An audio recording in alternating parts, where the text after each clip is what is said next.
welcome to the Deltahead stream. I am James Howell, and tonight we are doing Metal Gear Solid, The Twin Snakes Part 3. We are about to skedaddle on back to Sniper Wolf, where we will have our sniper showdown across the valley between the main facility at Shadow Moses Island and the communication tower.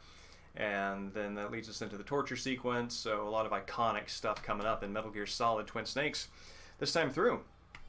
I'm very excited to see all that, especially the cutscene in between those two encounters is very goofy and very Kitamura. So, pre-game show. Sorry. Hypervigilance on the baby. Always makes you perk up. Pre-game show. A good week of reading. Let's see. Started going through this issue, the October 1965 issue of Amazing Science Fiction, or Amazing Stories, rather, first in science fiction. And the one that I read in the back of this is called Dusty Answer. And I haven't looked this up yet, but I think Dusty Answer might be part of some sort of colloquialism or proverb or something that makes that phrase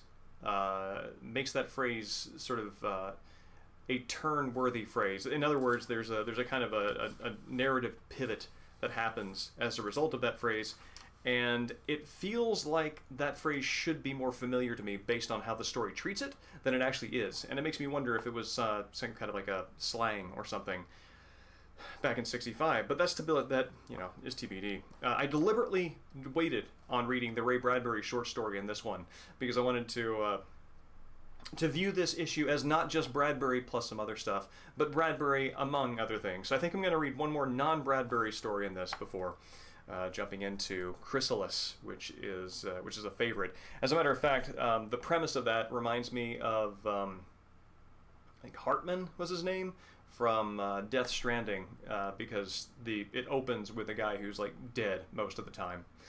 But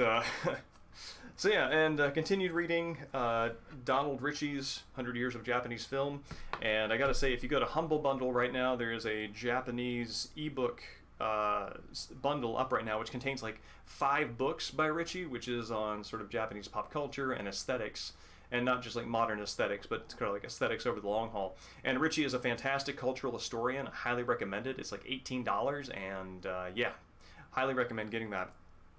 The other language that I've bounced back onto. Okay, cool. The other language that I've bounced back onto is Old English, which I studied independently. I studied in undergrad, the literature of it in translation, then independently learned it after undergrad, and then studied it formally in grad school.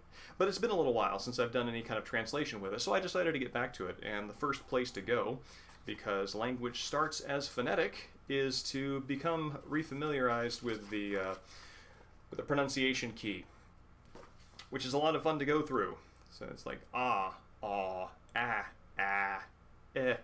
a, I, o, u, e. And it's like you just go through and just like make those noises over and over again until the vowels feel natural, and when you come across them in the words, you can just kind of hit them. Fylan, fysian, yerwan. Yeah, you just kind of hit these kind of much more quickly. And so when you're reading the poetry aloud, it feels better. So, as for the last part of the pregame show, so the last one went on a little longer than I think I'm going to keep them going at, but I still do enjoy these sort of like scene breakdowns from some of these movies I've been watching because they're very well constructed. So this will be shorter than I think the 10 minutes that the last one went on to. This one's a little more focused. So, let's see. Did I? Oh, no, I didn't set up the new one. Well, shoot. I guess I'll save that for next time. So anyway, it's a particular scene from the movie Massacre Gun that has just got fantastic staging. It's beautifully rendered, and I look forward to showing that to you when I have it prepped for next time. So, since that's not ready, let's go ahead and jump into the game.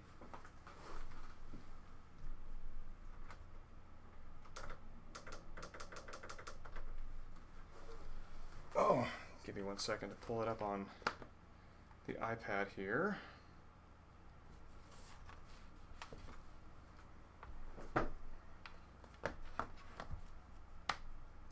And maybe I can get that settled up in a break here.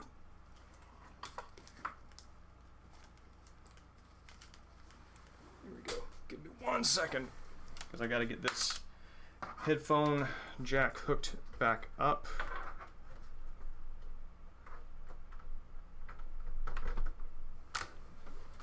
And the aspect ratio set back.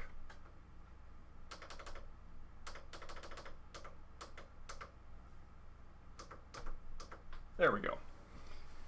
Finally. All set.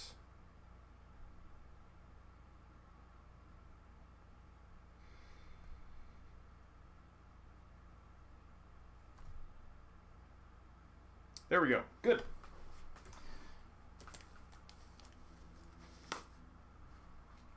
And yeah, I've got to say, this little device right here, the Wii Classic controller, has been a fantastic piece of hardware. I've had this since like 2007. It continues to work exactly as it did on the very first day, and is also very useful for navigating the Wii, because you don't have to actually have the Wii pointer pointed at it, so you can just set it up and go.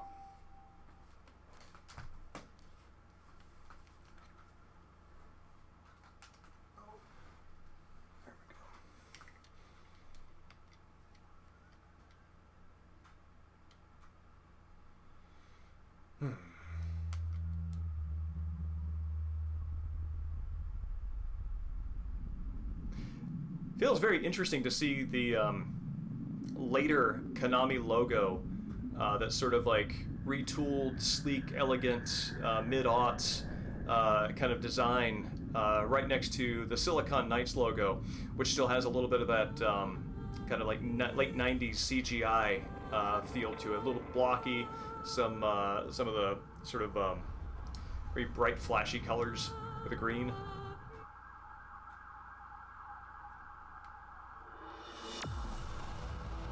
Yeah, 2004, mid-aughts. What's under special? Oh, neat. Demo Theater got unlocked.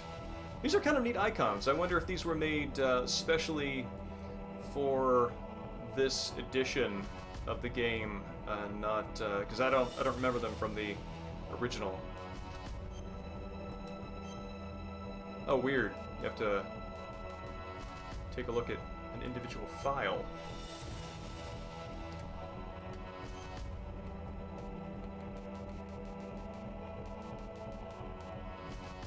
Yeah, so I've got exactly one dog tag on this difficulty. Alright, maybe we'll get a few more of those. Wow, frame rate just drops.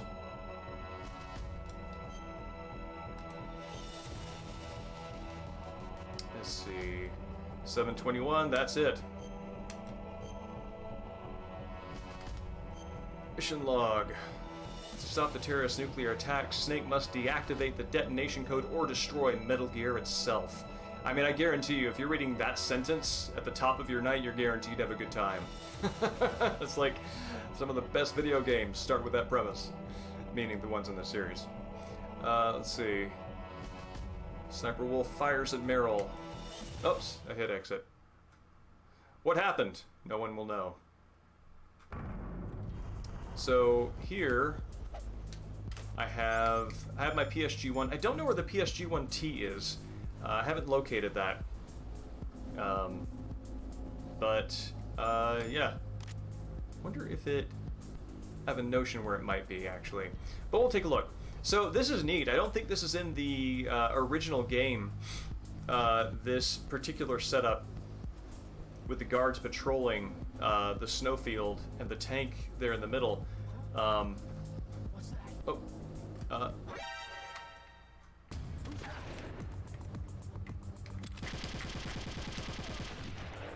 Send around some reinforcements. Well, this isn't going as I intended it to. Anyway, I don't know if this was the if this was in the original, but it's a neat area to have to plow through here.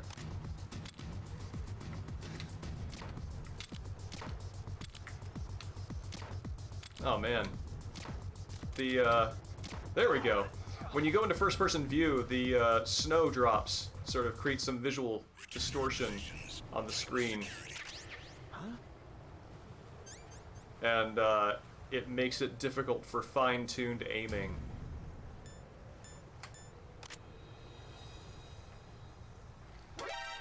Ah! Encountered the enemy. Requesting backup.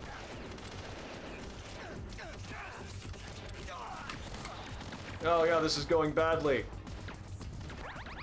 It's going badly right off the start. No, I want to save those for Vulcan Raven. Vulcan Reagan. You know what? I think I can handle the challenge of that a little bit better. Evening, Swimmy. It's good to see you. I am throwing the fight here with Snake.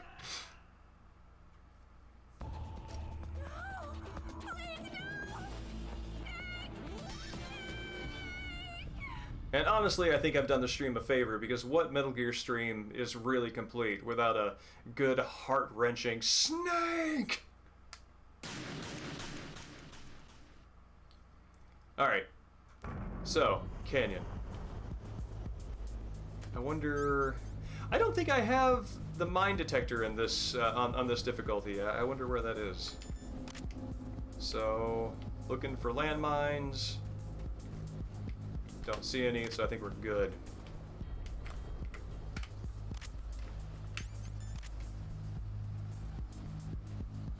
Oh.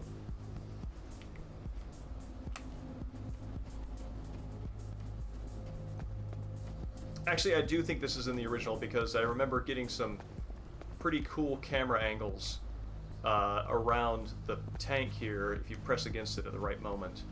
Let's see.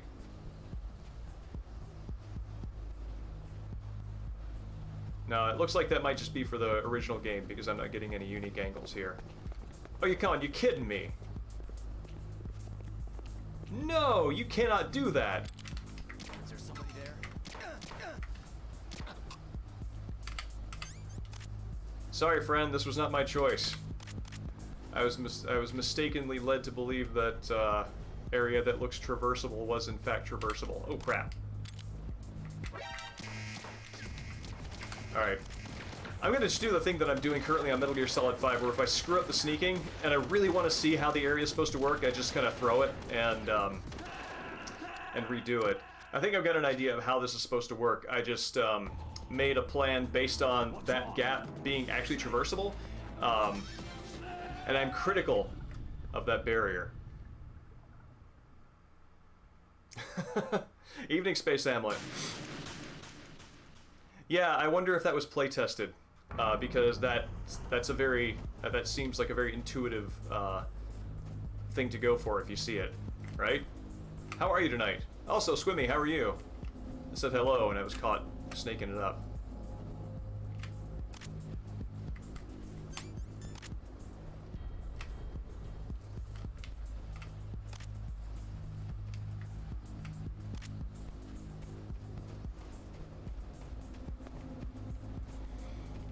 So, looking around here.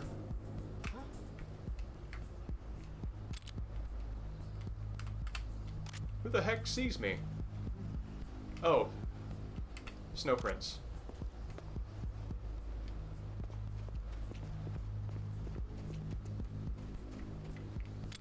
No, dude.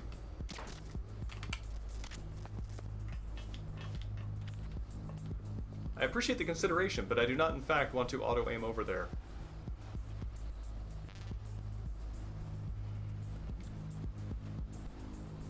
Aw, that's super cute.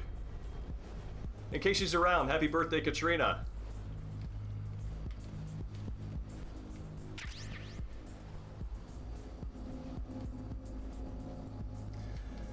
In the PSX version, I believe that the tank is positioned in the middle of in the middle of the snowfield. Also, this little sort of drainage area isn't in the level, so you don't really have the problem that that I've encountered.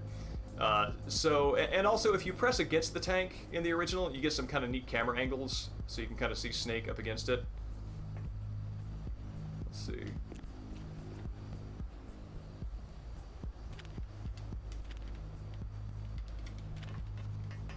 Oh, crap, there's a camera right there.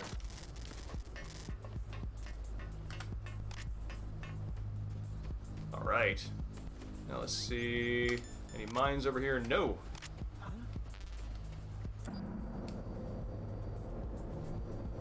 Oh, thank you. I'm sorry. Forgive me. Yes, I hope they have a happy birthday.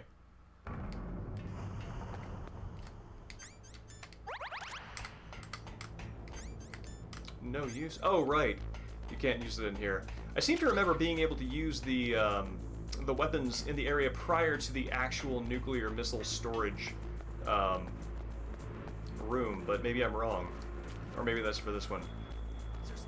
Oh my god, you kidding me? I mean, it's realistic, and it makes sense that they would be able to see Snake peeking his head through there, but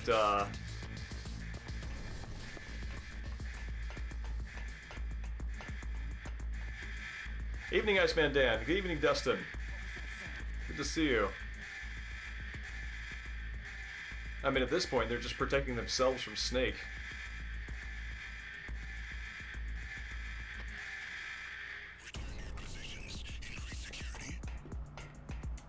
Can I? Yes, I can.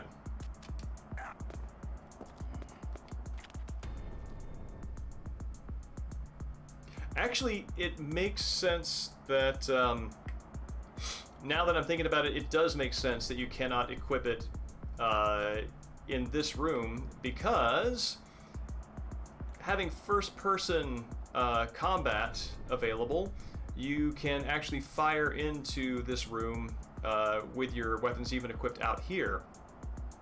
So that risks taking away some of the challenge of, you know, the challenge of the area is you're without your weapons, kind of like you were in the opening dock area. But also, narratively, I mean, you would be able to shoot your gun at nuclear weapons. They don't want to deal with that. No, they absolutely were not. I kind of wonder if you would get crushed by the door, because I know that once you get caught, the door closes because it then seals off the toxic gas. I gotta say, it's a very good ventilation system in there that allows that entire room just to instantly clear out of gas when they no longer want it to be flooded with it.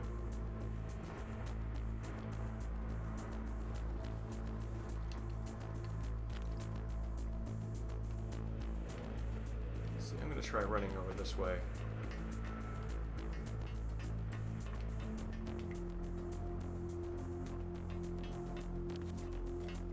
Let's hop into a box. Wait for our friend to walk by.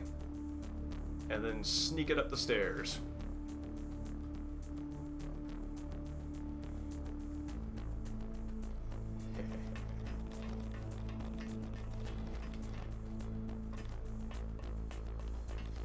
There's a camera up there.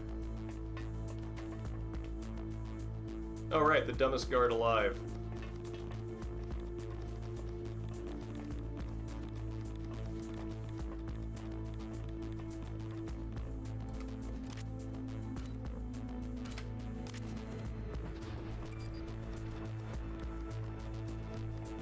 I mean, I guess the blessing is he doesn't know that he's bad at his job, right?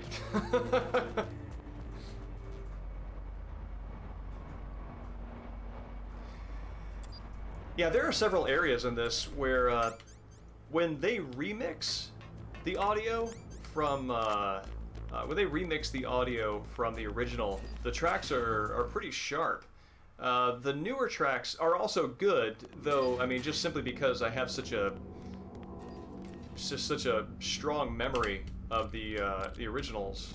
Oh wow, you can shoot these. It feels a little off.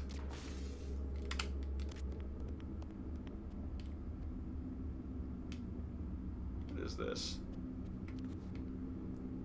It only occurs to me now that Granin's office in MGS3 kind of has a feeling like this. It has a similar aesthetic, even though it's a little grainier, and also, you know, of course. Oh, weird. I bet you could shoot these during the fight and disable them as props.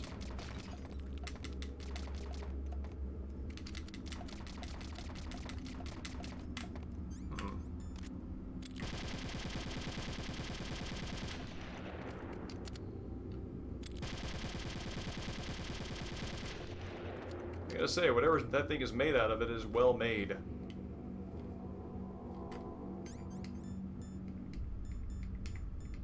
I'm actually really curious to see what all you can do in this room. That's weird, you get 2 shakes out of it when you hit it.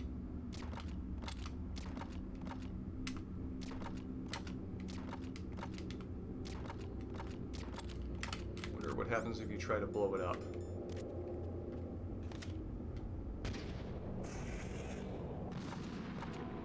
Oh, you just still get another shake. Wow, that's a durable trophy.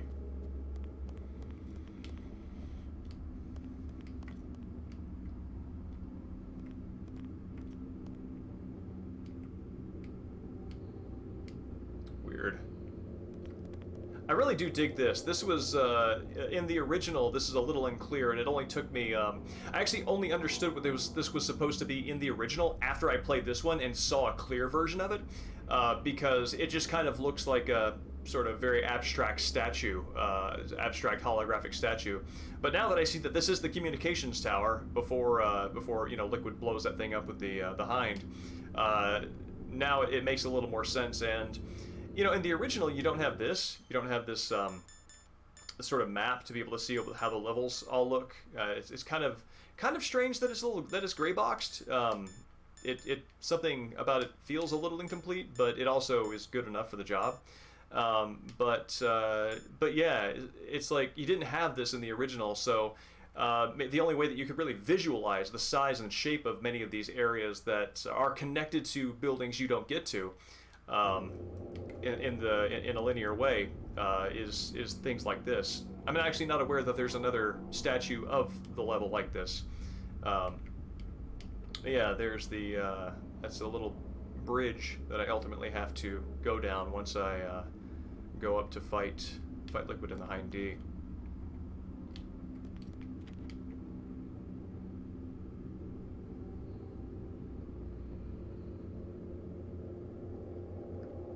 Can destroy those and you don't need to switch controller ports? Huh. But oh, my hands have, there we go. My hands have Metal Gear Solid 5 stuck in them, and I keep trying to use the D-pad to change weapons. It's interesting that they give it such a long shake once you hit it. I might regret using all my bullets on testing the physics of the environment, but...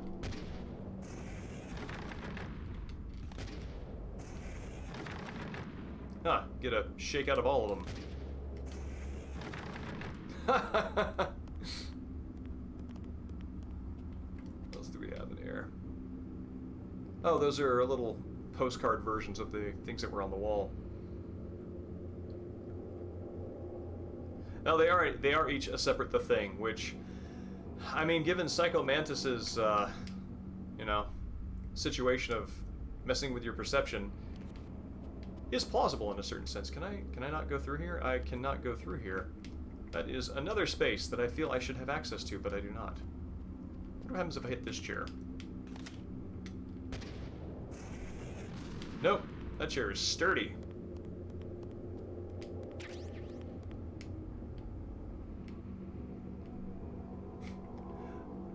I think how the music in this area is just menacing.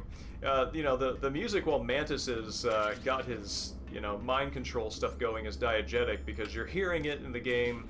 It's actually being played in the environment is what's causing the mind control. But then as soon as that's over, it just switches back to atmospheric music. And I'm kind of trying to remember if the original had ambient music in there after Mantis's battle was over. And I don't remember. Hello, dog time. You'll be pleased to know that this box smells like your urine. There you go. Oh, the PSG-1T. Okay. I'm gonna go back because I think I know where that is.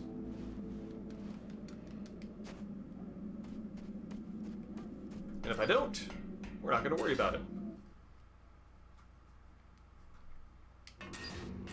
It's in this swimming. It's in this little area down here. It's on the same floor, but in the little warehouse command room on B1, I think.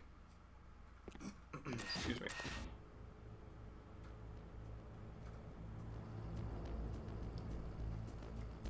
Oh yeah, Rilke's fantastic. Always, this guy doesn't learn.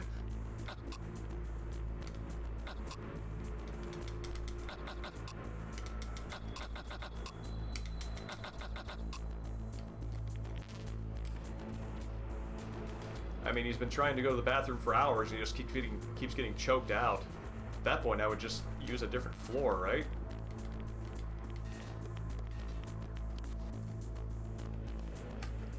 I love camera angles like this where you get a really good look at the character model. And this is nice and dramatic and you can frame it cool. Like, yeah, like that's a screenshot that I would... That is a screen cap that I would take and then go down to, I don't know, Bartell's or some other pharmacy with a printout kiosk and frame it.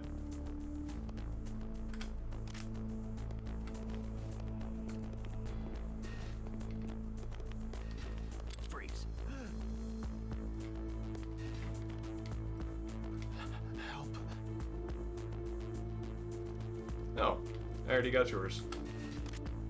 What are the odds?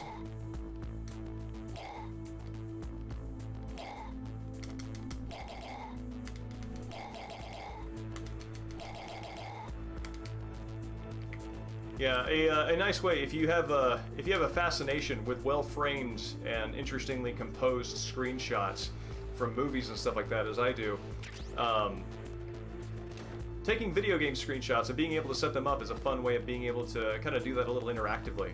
Anybody else here? Nope, nope. There we go.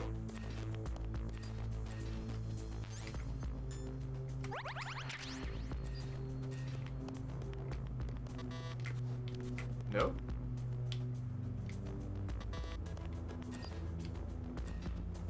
Oh, weird! So, I think that PSG-1 spawns only after you get the PSG-1... I'm sorry, the PSG-1T spawns only after you get the PSG-1. Because I remember going into that room and not seeing anything. And that is strange, because I don't think there are many, if any, other items in the game that spawn depending on whether or not you have another item. I mean, I get why they would have. Excuse me. Because, I don't know, maybe that spawns as soon as you need to make a trip back. Anyway, that's weird.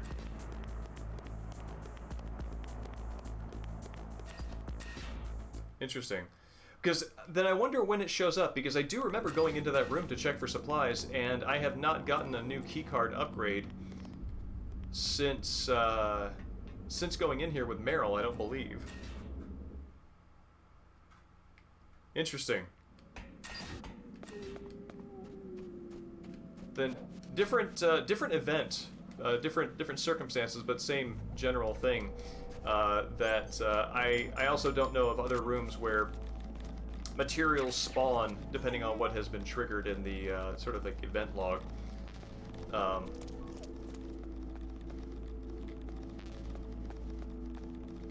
See if we can try to get Wolf's dog tag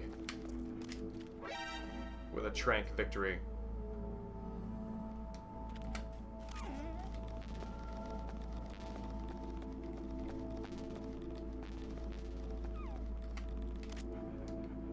Hello, dog time. Ah.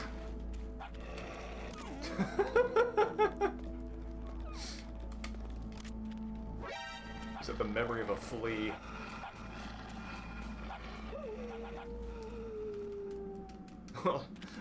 Dog mournfully bays.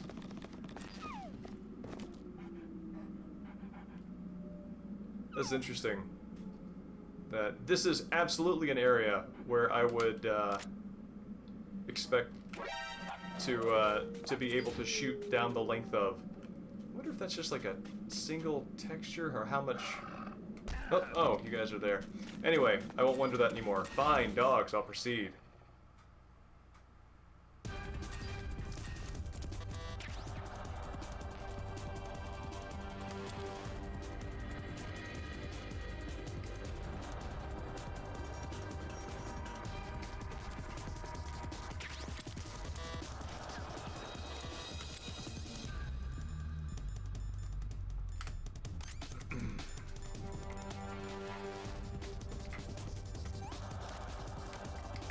What are my controls? How do I zoom?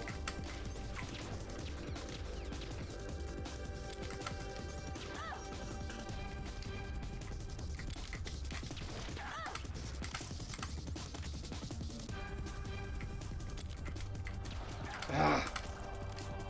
Controls are very sensitive. Pretty sure I see her here. There we go.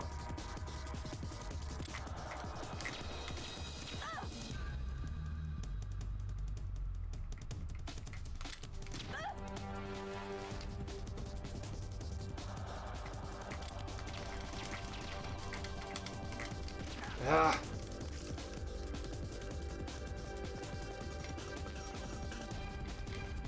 Let's see, did this PSG-1T ammo spawn? No, I might have just the PSG-1T ammo that I start with.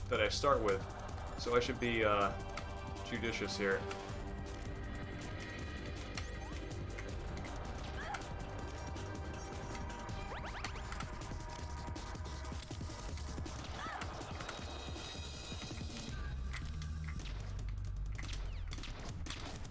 Oh, come on, man.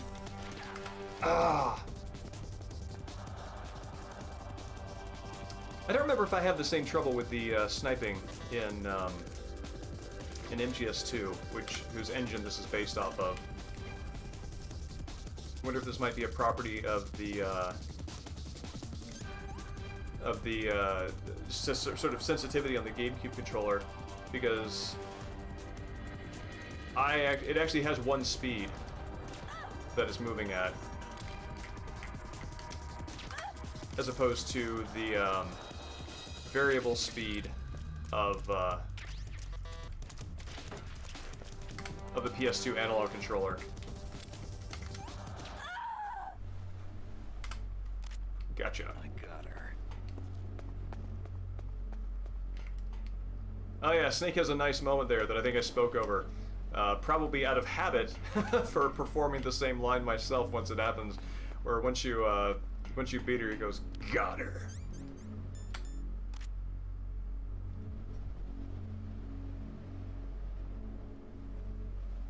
Swimmy, after I learned that you could Nikita her, that is absolutely the way that I handled that fight too. So we are comrades in that. Is there a? Yeah, there we go. That's who I'm remembering.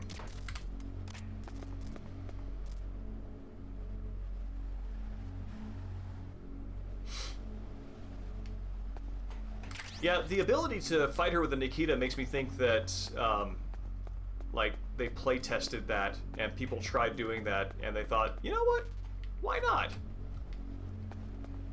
They just found a way to make it, make that work. Alright, do I get a dog tag? I actually don't think I need that. Excuse me. M9 bullets, those are good. Oh, neat. I guess this would be the door that she came through. That's interesting. I don't think there are many doors that are sort of like individual sized in the game that are just textures and not interactable.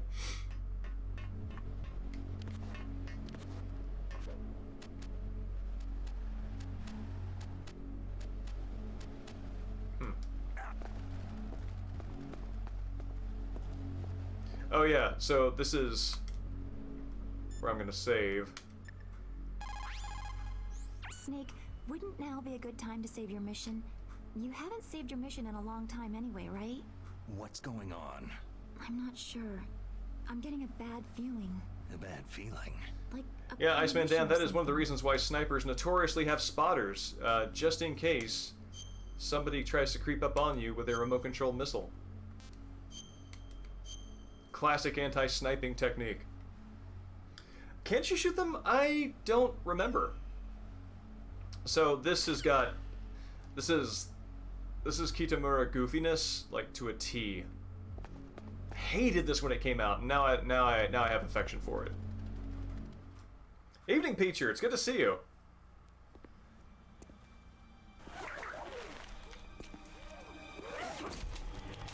Don't move.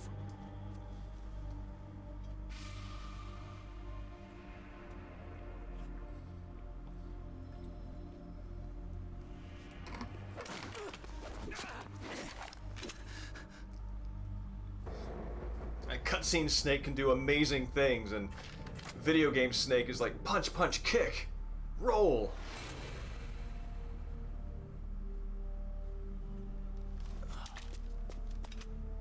It's hard to I also gotta say that sneaking suit affords much more flexibility than I would have imagined it. toss your weapon over here. Slowly.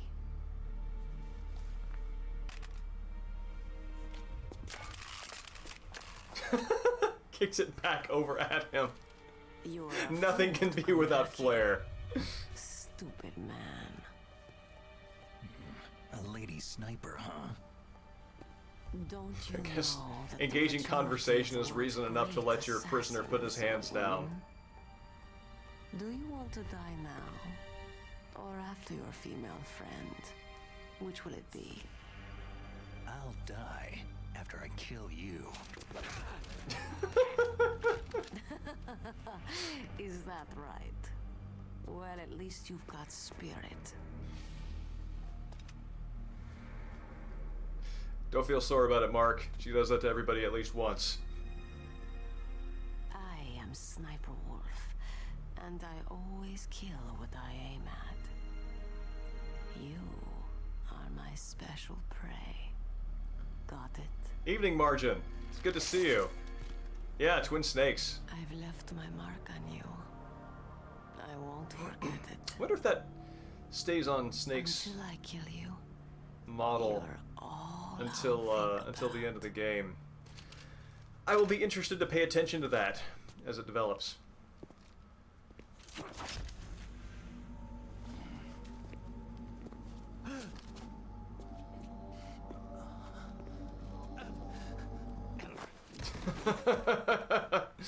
Take him away.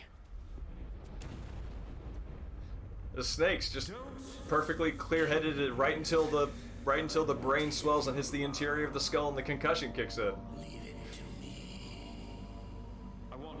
SWAT soldier's weirdly giant now.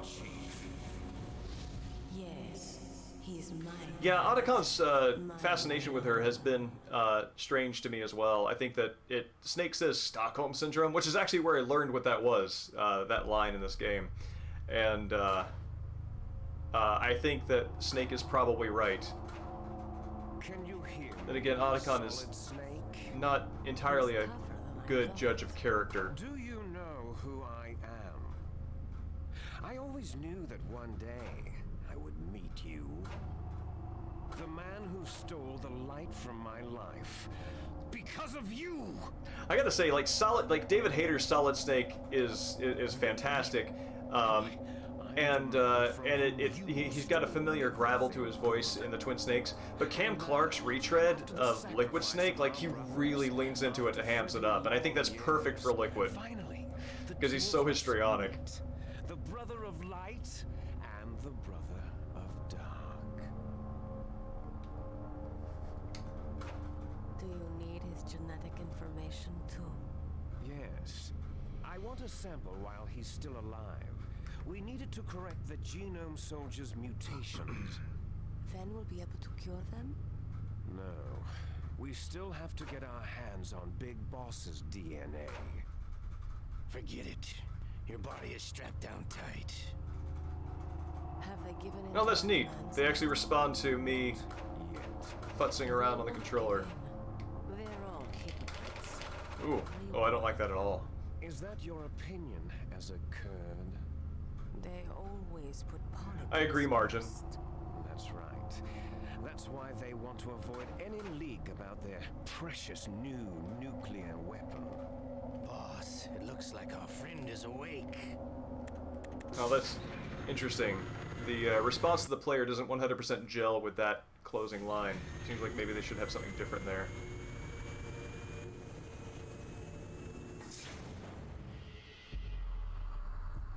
There definitely is a resemblance, don't you think, little brother?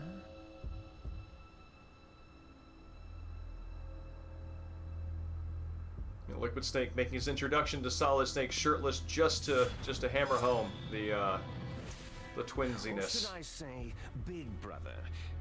I'm not sure. Anyway, it doesn't matter. But again, like the fact that their facial models are identical, making them twin snakes, is so much weirder in this than just having these approximate, mushy masses on the PS1. It's me. Really? Then what? Those idiots.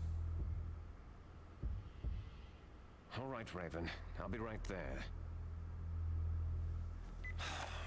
They're not responding to our demands. We'll launch the first one in 10 hours as planned. I gotta say, Ocelot's handling the shock of having a limb cut off very Looks well. like you read them wrong. Something's funny. Normally, the Americans are the first ones to the negotiating table. I'll find this. They must think they've got something up their sleeves. I'll find this and I'll share it next stream. But there's a website that lets you kind of do like fan rankings of characters, and somebody will go in there and put like a profile picture of a character in a particular series or whatever, and you rank them from S to F. What about you? And I created a ranking that S rank characters in Metal Gear were characters who had no hair, and then D rank were characters who had long hair. Sniper Wolf and Ocelot were D rank because they've got not just the hair covering the top, but it's going down sort of past the collar, and that was the pun unintended, but the cutoff point for that. And F rank was characters wearing hats because that's the coward tier. And man, some people got mad about that. They took it at face value.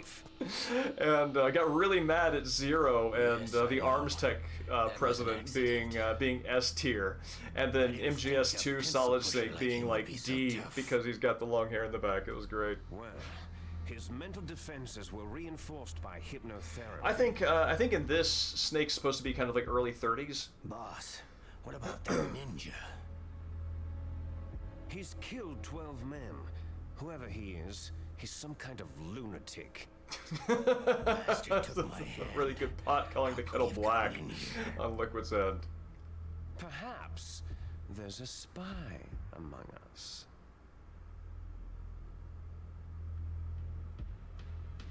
Mantis is dead. We've also I was like, oh yes, definitely a spy among us. Not me. So make this little torture show of yours as yes, short Fat Man as in the end. possible. They were S tier as well. Torture?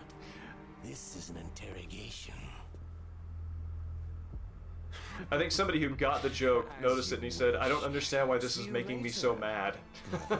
That's what Metal Gear fandom does to you. Makes you fighty.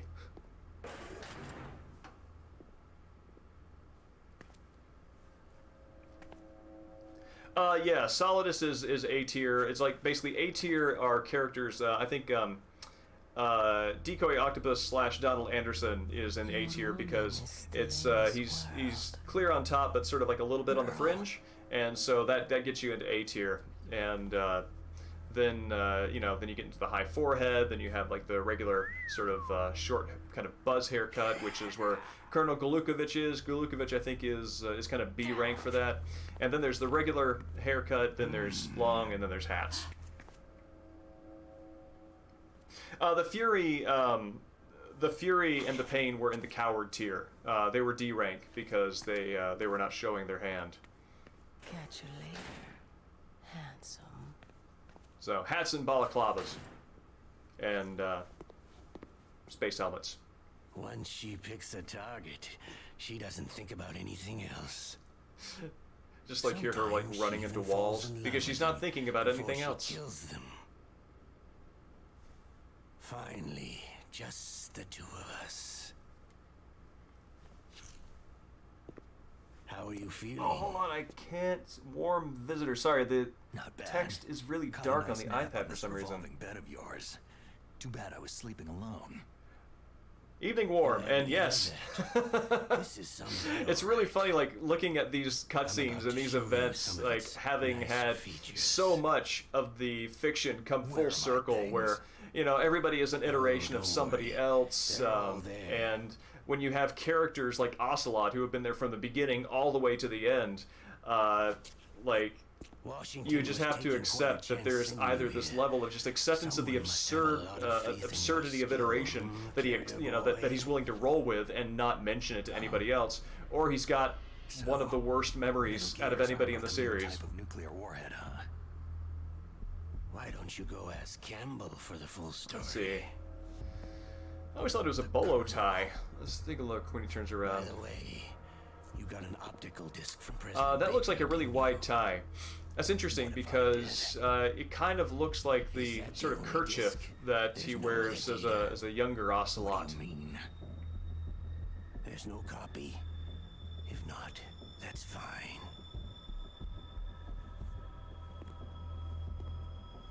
Their hair is so weird, and it's like when you watch the mocap, like on Raiden and stuff like that, you can kind of understand how it's that way. I think they wear like a mop or something, and they put a band around it, so they're catching a little bit of the hair motion. But yeah, it's like it's only everything from the nape. From the back of the neck down that flops around, and everything else is just plastered to their head, like they ran out of hair gel. Hell if I know. You're right. See, no problem then.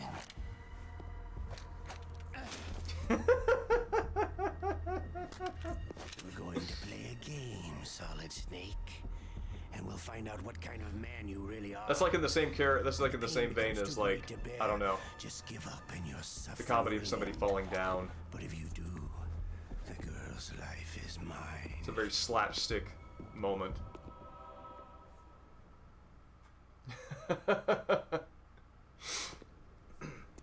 think they give a nod to the player here when auto aim is mentioned. Regain your strength. When you've had enough, press the surrender button to submit. When your life reaches 0, the game is over.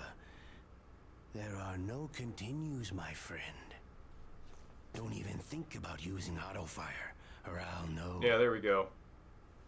Come on. I like the fact they changed the camera angle before Ocelot drops his arm down, so you just kind of get a sense of how weird that's got to feel for Snake.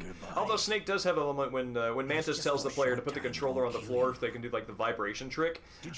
Snake kind of turns to the camera and goes, like, do it.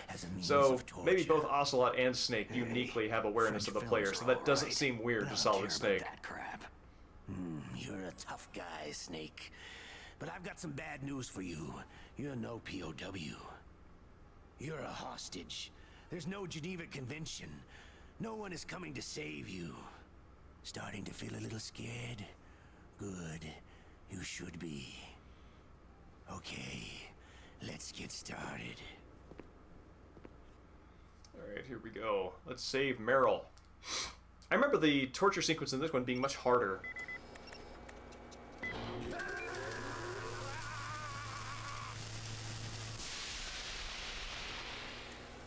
How did you like that? Shall we go again?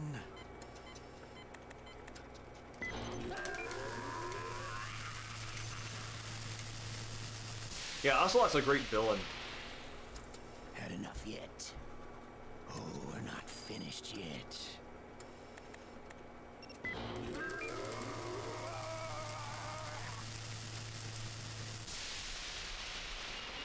Snake's just sizzling.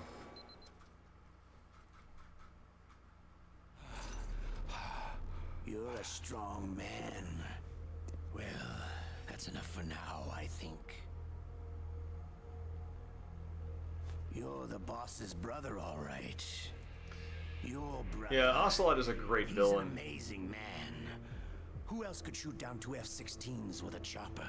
The Les Enfants Terribles project. Like, it's great that there's a villain that is so duplicitous and whose motivations are not known to anybody, yet who is so transparently malicious. Like, that part, there's like no ambiguity there.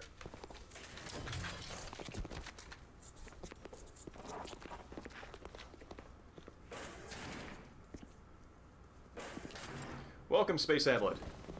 Welcome back, I should say. We're surviving some zappy torture here.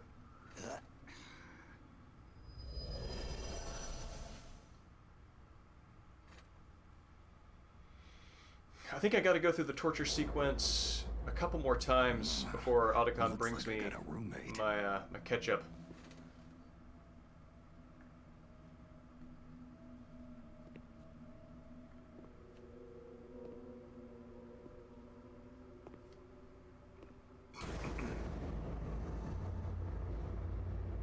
I remember in the original when I saw, you know, they put maggots on Anderson's corpse.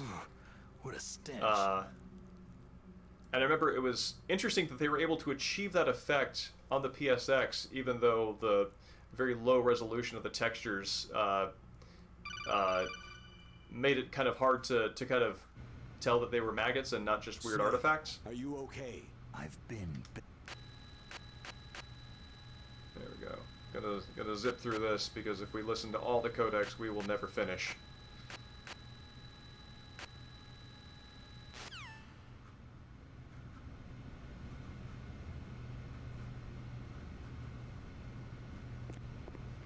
Yep, Sigint. Oh, Deb, I caught a cold. Do maggots cluster on the outside of bodies? She took my clothes. I'm under the impression that they just show up inside rotting flesh and are not knocking on the door trying to get in. Oh shoot, what's Otacon's thing? Is it 1.12, right? Yeah, there we go. Otacon, are you still okay? Yeah, thanks to the stealth camouflage, that is. I have a favor to ask. I need your help. I was wondering when you'd ask. And yes, when you cut out the codec calls, it does become pretty quick. But, you know, one of the special things about Twin Snakes... Shut up in there, will ya? Oh, man. They took the, they took some of the vinegar out of Johnny's performance, which makes, makes his cowardice and ineffectuality, a little less punchy. Hey. Hey. We'll always remember his, "Shut up in there, will ya?" Hey. Hey. Hey. Hey. Hey. Hey. Shut up in there, will ya? What if I can get him caught in a loop? Shut up in there, will ya? Hey. Hey. Shut up in there, will ya?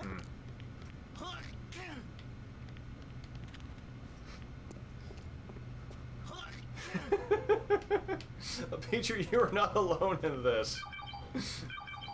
Snake, it's showtime. Ocelot wants you. Honestly, even though the game tries to, even though the series as a whole tries to get you to kind of like, you know, what the player wants to feel is like Snake good, enemies bad. And the plot and the metafiction of the game wants you to kind of question that, like, Snake good? Is Snake good? But honestly, I feel like if you come to these games and just kind of come away from it with Snake cool, enemies bad, you're still coming out ahead and you're still getting from it what's there. The game is over. There are no continues, my friend. I fought wars in Afghanistan, Mozambique, Eritrea, and Chad.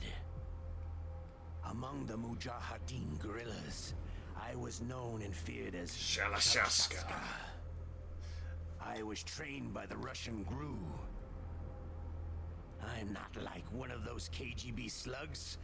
To me, this isn't torture. It's a sport.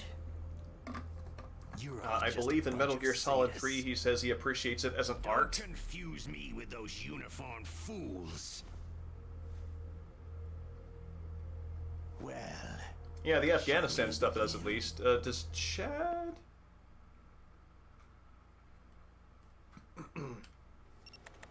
There we go.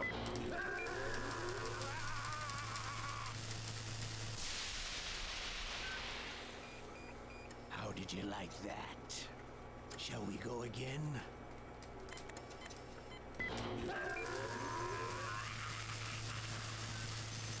Strange to me that if you look at life and time, life is in all caps and time is in lowercase for the IME. Oh, we're not finished And that yet. feels weird to me. You see there.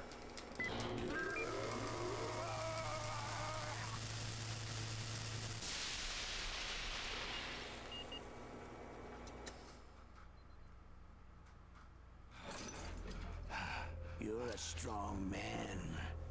Well, that's enough for now. That's interesting, Space Hamlet. Does he? I could have sworn, Margin, that he said they We live in a viewed it as an sad art age. after, you know, Imperialism, the whole totalitarianism, scene perestroika. in the 20th torture century chamber Russia after has had Naked its Snake share gets of captured. problems, but at least they had an ideology.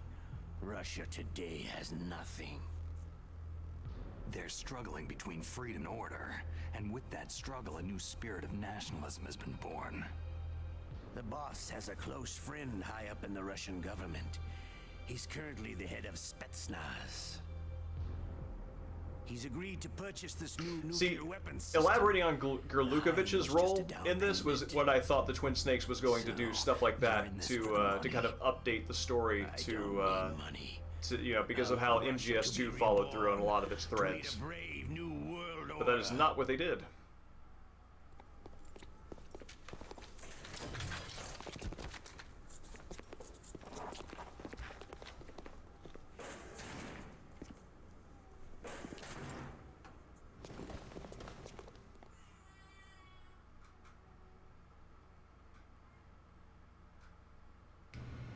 Alright. If Otacon is...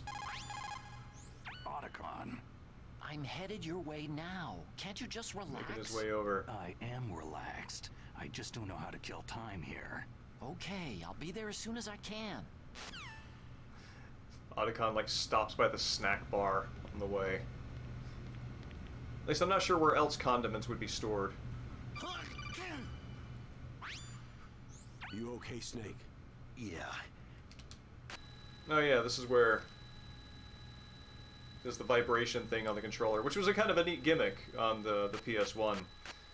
With the analog controller, you putting it on your arm and it vibrates, and that's like Naomi using the nanomachines to sort of stimulate your like pain numbing perceptors. Those words don't belong together, but you know what I mean.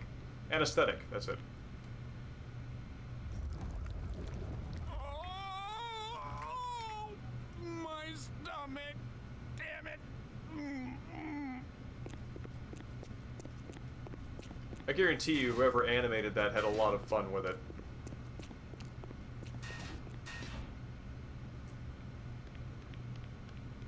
I'm definitely curious to see what happens to that character model once he disappears behind the door. If it just like despawns, or if he's just like frozen there in one pose, like holding his lower back, or kind of what that looks like. Hey, I'm here. where? Yeah, in my experience, I mean, I know a lot of animators enjoy doing like, you know, the badass things and the cool It's movements me. and the Otacon. fun Wow. poses, but They even every captured animator you? I've ever met has a great sense of humor and loves doing stuff like that. This was something that I thought was added into this game, and only when I saw it isolated here, like Snake's just like aggression toward Otacon, did I realize that it happened in the original game too. But I think it might be a little more overblown here.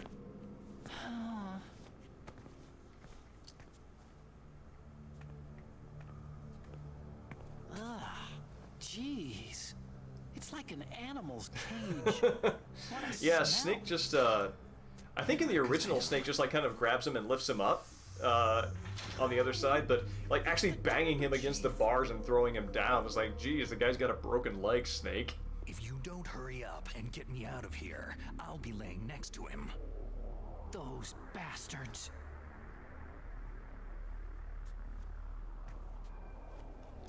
This lock won't open with a security card. You need a key like the soldiers carry. He does have that kind of what are you face doing feature, here, you're then? right. I thought you might be hungry. Like, man, maybe that's If you why need he's still more cool food, with I Snake can as a bring some friend more after later. this. It's just normal to him. It's like, man, every time I take down my optic camo, someone slams me against some Also, bars. I got you this level 6 card. It'll get you out of that torture room. Here, take this too. What's this? It's a handkerchief. I got it from Sniper Wolf. Why? I don't know why, but she's nice to me. Sounds like I mean, stuff Otacon, I I've think you're seen answering the wrong already. question. I think the I was question is, taking why care are of you the giving this dogs to me, here. not why did she give it After to the you? terrorists took over, they were planning to I mean, I shoot guess all any the port in a dogs. storm in terms of equipment to break Sniper out of a Wolf jail stopped cell, right? Don't you But even still, let me it's such feel a weird my thing. ass. Here's a handkerchief scented like She the likes woman I weirdly dogs. have a crush on. She must be a good Do what you person. will with it. Please don't Okay, hurt her. Otacon. Wake up, you idiot. She's the one who shot Meryl.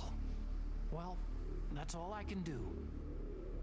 They're planning to launch a nuke. I've got to stop them. Margin, yeah, no, Past the communications I mentioned tower. this. First, you have to get me out of here. Come on, I'm trying my best. Yeah, Snake doesn't really That come guard's out got as, the key. You'll have to take like him this out. line. All the lines are in the Give me a original, but break. like Snake's I'm sort of no like desperate soldier. I can't aggression take at his anybody only out. friend. You have to.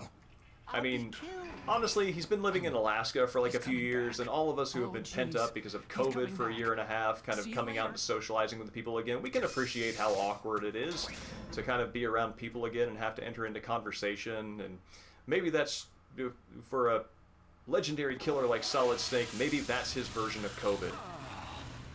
That's better.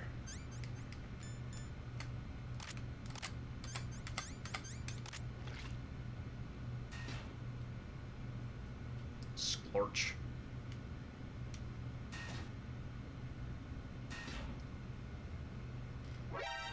What the hell?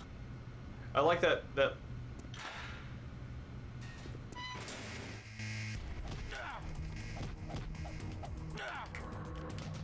Ah! Oh yeah? How do you like this?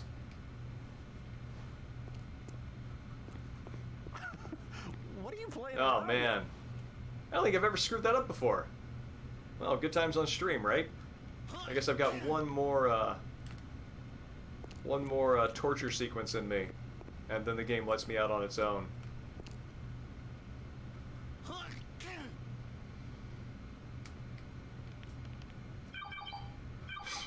Snake, it's showtime. I think probably Ocelot some of the loves you. weirdest interactions I've had post-COVID have, because I'm an introvert, and even though I am an introvert and I like to sort of draw energy from the engines within, I do like other people and I am sociable. So when other people are sociable to me now, I'm actually more receptive to it than I was before. But this is especially strange with extroverts who have been just sort of caged up and have not been able to draw energy from social interactions for like a year. So an extrovert will come up to me and just start prompting conversation, and it's sometimes like largely one-sided, and I'm, you know, normally like pre-COVID I might have been a little annoyed because it's like, please stop asking me what I'm reading because I'm reading it. But now I'm just kind of like, all right, you're just making it through, and weirdly I appreciate this.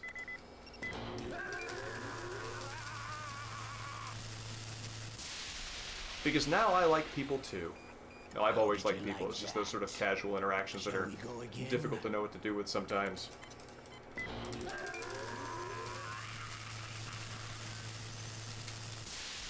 I'm actually really curious to know how David Hayter got the sound effects for this, because he's already just rasping his voice, and now he's rasping and suffering.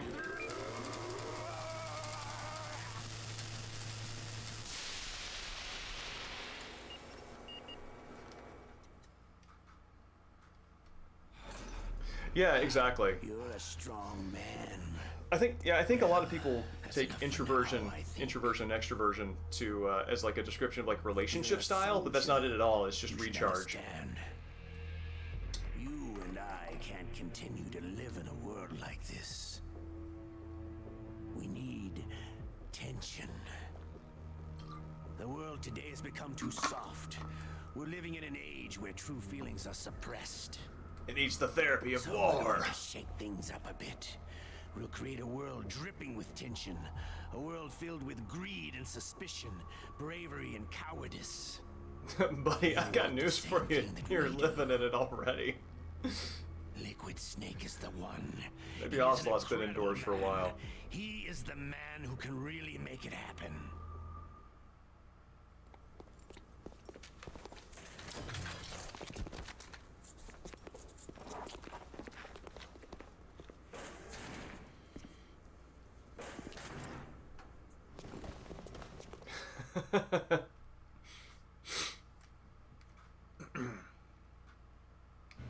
See, I had to catch up.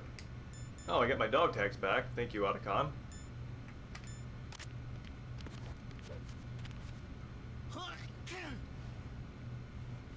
Oh, you saw me go in there. What are you playing around with? Let's see. Ration, dog tags.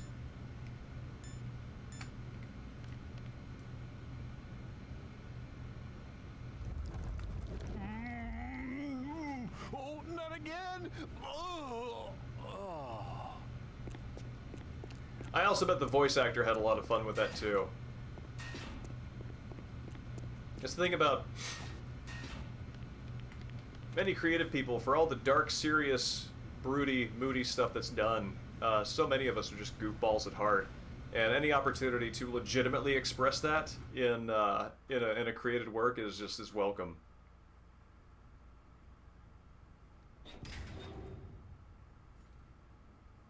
Otacon, so you're here to get me out? Huh?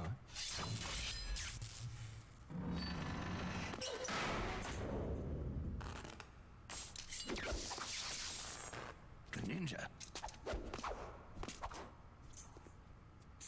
I would love a clip of just David Hayter saying that. The ninja. It's beautiful. I also don't remember that Gray Fox breaks you out.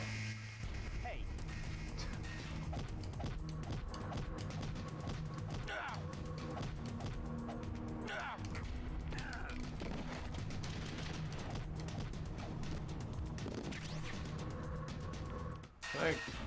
Can I drag him? Can I get Johnny's dog tag? I don't think I can.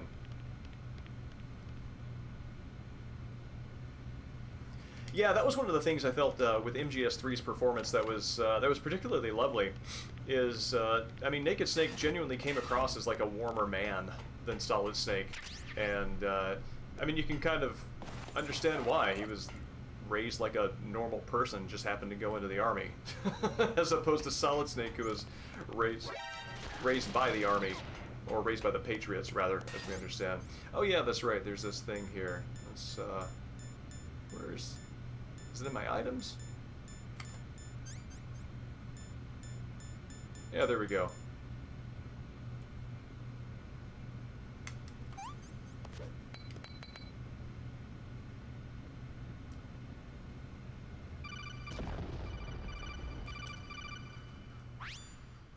That was a close one, Snake.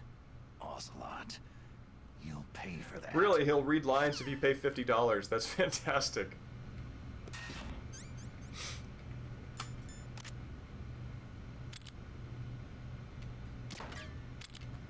There we go.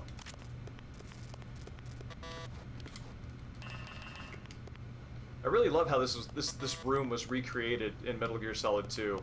That was a lovely moment for me. And I played Metal Gear Solid 2 so many more times that as I'm leaving here, I fully expect to enter Arsenal gear rather than go back into Shadow Moses. There was one gun. There's another.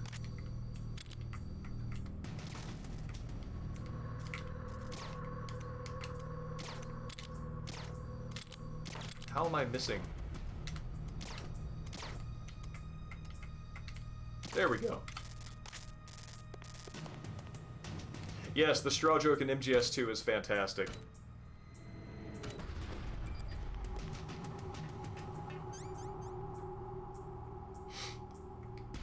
Well, I've that's actually interesting, Space Hamlet, because he kind of, I mean, that's kind of the thing that he winds up being over the course of the series. It's just kind of like this, this proxy for the Patriots in every instance.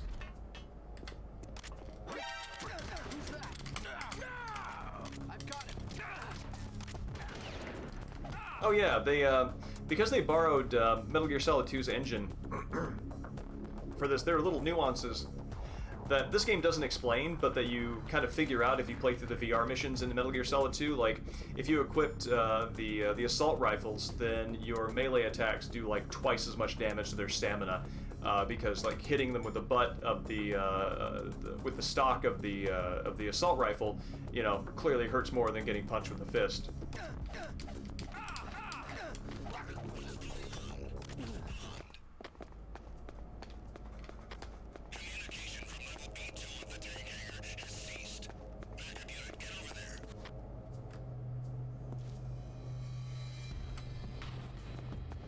Or these guys just like show up out of nowhere. Enemy intruders sighted. Send additional personnel. Oh, crud.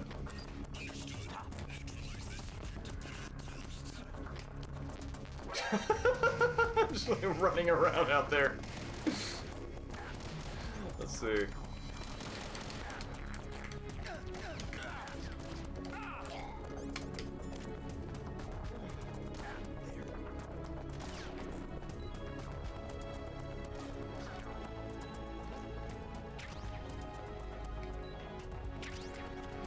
Oh, stop bleeding. Stop bleeding.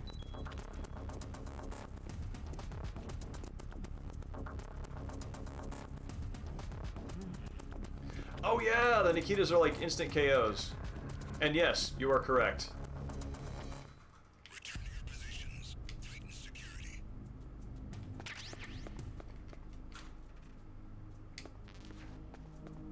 There's, I think one of these rooms is finally unlocked for me down here.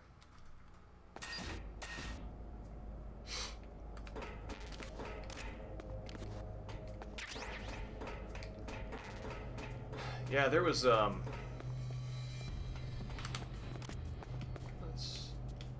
is this? Yes, I can finally come in here. What is in here? Who is here? Oh, there's a gun on a wall. Anybody over here? Nope, good. Whoa! Oh, I guess, this is a useful place to backtrack to. Those chaff grenades are super useful.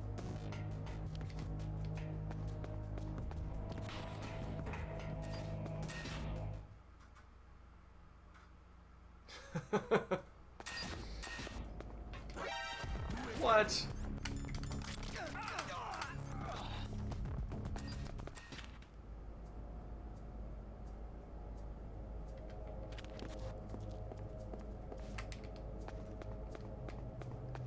Yeah, with the Patriots, you kind of get this feeling of this sort of like...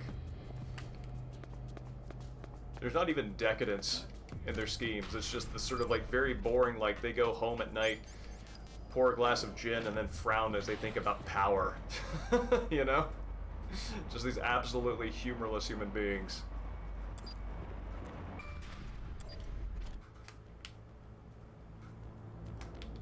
Nope. There we go. Yeah, speaking of backtracking, this is where the backtracking design in this game gets a little weird, because this will be the... I mean, I could go through the truck, of course, but I actually think that going to the truck would take longer, excuse me, than this route. So I have now come through this area, like, this would be my third time?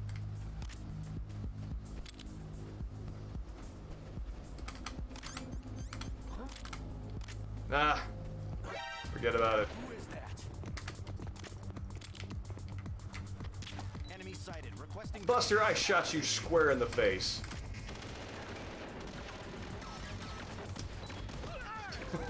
Worst guard.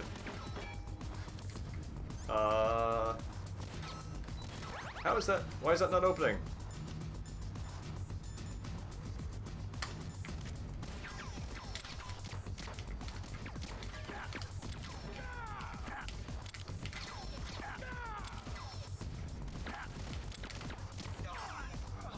This is costly and annoying, and it's costing me resources. I'm going to die.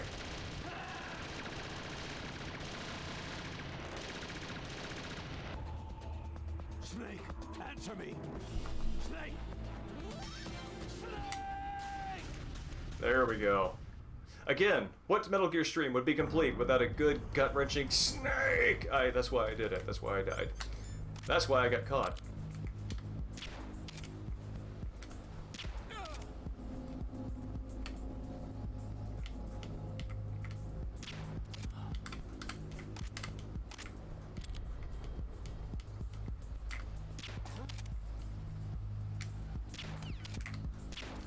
There we go. One thing that the I think Metal Gear Solid 5 added, which was welcome, which is that when you have enemies that are asleep, you can just kick them and they'll wake up. Freeze. As opposed to the Metal Gear Solid 2 dance of having to pick them up and drop them. What the heck is going on with the side of his head? What is that? And why is it doing that? That's weird. You gotta... Well, whoops. I definitely meant to shoot that hostage. I'm absolutely not a bad hostage taker.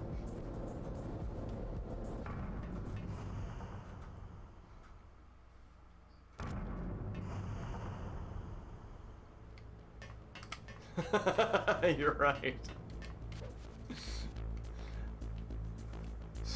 Snake is like, Colonel, I have to be perfect. Is there somebody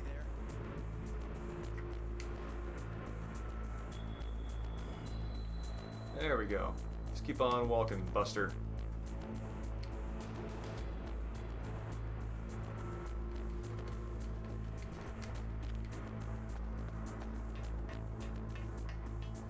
Oh, weird. There are little computer banks down there. That's neat.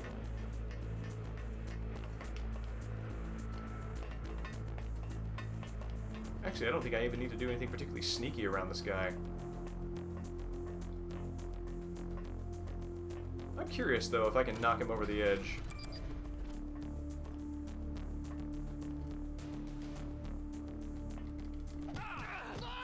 Nope. The most confusing moment of his entire career.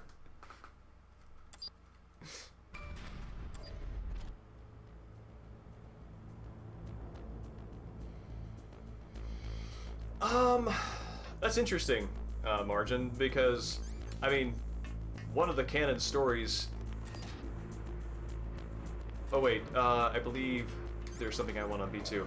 One of the canon versions, which is the Metal Gear digital graphic novel, actually has Snake killing, like, at least a few guards. Excuse me. And so, that is not universally true. But as far as like that being like the authoritative version, I mean the notion is like Solid Snake is like a superior warrior, but also like an incredible stealth soldier. So that all scans to me, I think.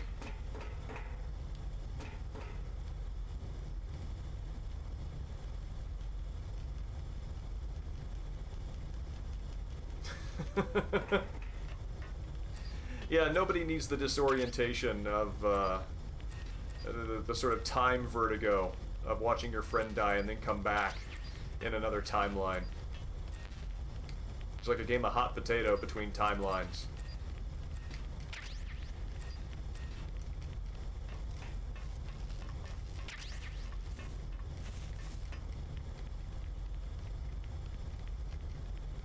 It's kind of interesting that this whole level exists and somebody built it and put objects there.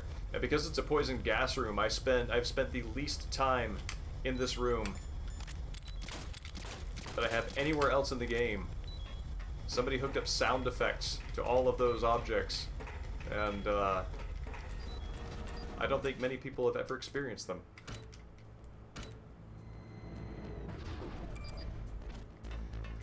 Yeah, I think it makes sense for Metal Gear Solid 2, because, I mean, the thing about Metal Gear Solid 2 is, like, Snake goes on, you know, he is no longer sort of like counter-terrorist military operative. Excuse me. Oh wait, no, there's something in one of those other rooms I want to go back to. He's no longer like very near former military counter-terrorist operative, which is what he is in this game. But he's you know, with a group called Philanthropy, and appropriately enough for their mission and that organization's image, they are non-lethal. Don't kill me.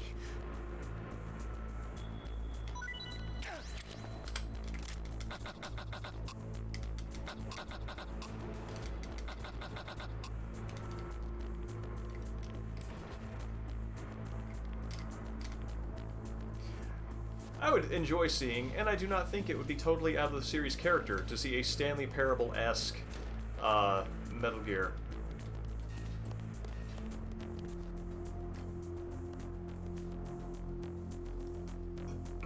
Excuse me.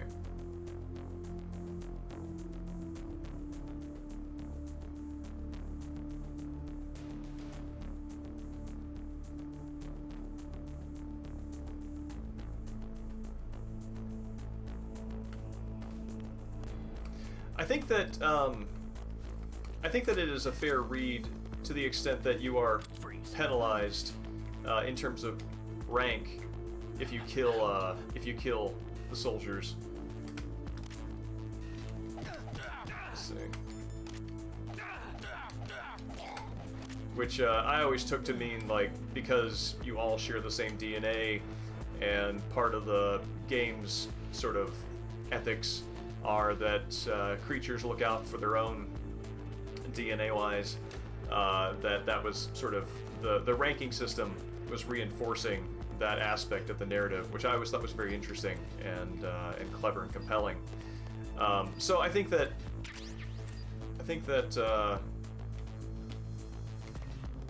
like that behind a level 6 door.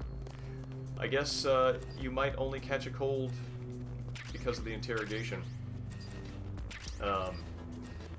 But anyway, the fact that that killing enemies is penalized at the end for your rank does also suggest that Snake would go out of his way to avoid killing. In fact, you have to get the Big Boss rank, which again implies that this is how Big Boss would have handled it, which then goes back to Naked Snake. The Big Boss ranking requires that you only kill the bosses in the first game. So, I mean, if you're kind of looking for a gameplay and plot coherent reason why non-lethal equals true across the series, that ranking system right there kind of accounts for it, interestingly. I haven't thought about that in a long time. That's a really good question.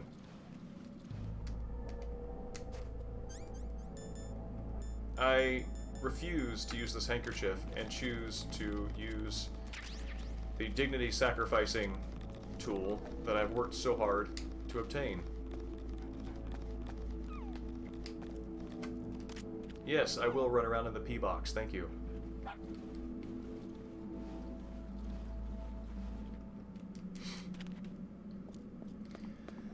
I remember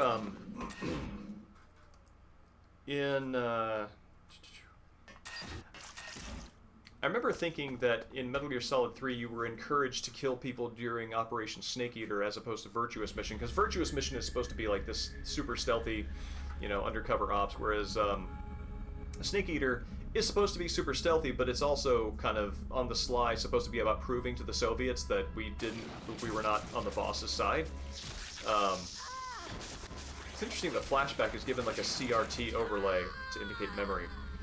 It's kind of a security cam POV. Anyway, we're supposed to, you know, let the Soviets know that we were not the boss defecting, so they ask you to make a little noise. And so that kind of implies to me that you're supposed to go in there a little lethal, but then as soon as you get there, the boss blows up your one-man flight craft. And, oh wow, this is not, you can zoom in, meaning this is a live demo. This is just replaying the same thing, that's not archival footage. See? So you can still play it non-lethally, and that's still an acceptable way of doing it, because the boss kind of did your make a big loud noise work for you. Evening, Phoenicia. And yes, absolutely, everybody that you knock out absolutely makes it out fine. They're also okay from the concussions that you you deliver them with a stock of a FAMAS rifle.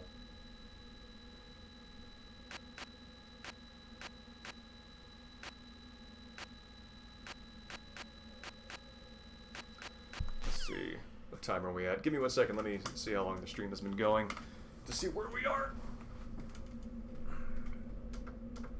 Did not set a timer at the outset.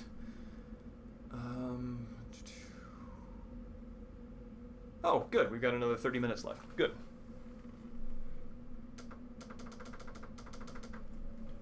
Typically have to cut these things at 2 hours, and we started a little bit later tonight than usual, so my internal clock is a bit off. But actually, before we go into this whole sequence, this would actually be a really good place to take a quick break. So, here's what we're going to do.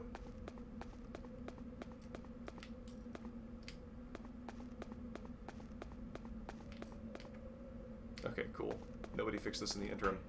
I really like revisiting this area in particular during MGS4. But,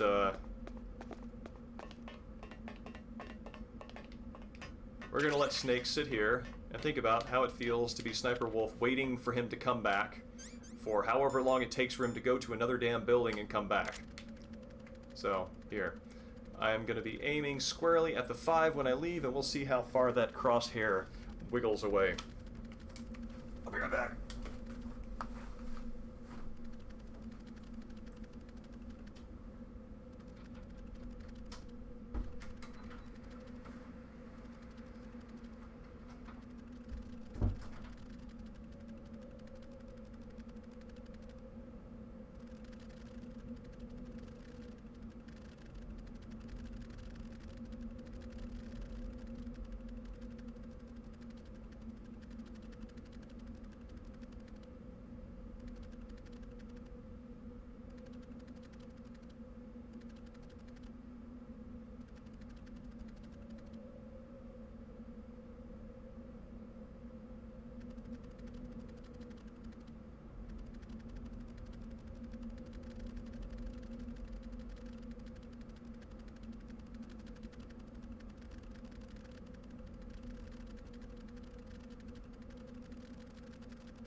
Alright, I'm back, and that's really interesting to see that the crosshair sort of wiggles away from the starting point and then goes back. It looks like it has a regular pattern, sort of up, left, straight down. It's interesting.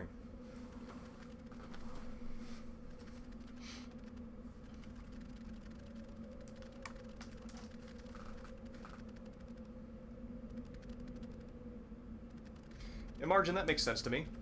Close the door. Yeah, good. So make sure I'm not projecting too much noise elsewhere. Yeah, honestly, I will sit with a game for like 15 to 20 minutes and just watch its wobble patterns, because these sorts of things interest me, because someone has to think about it.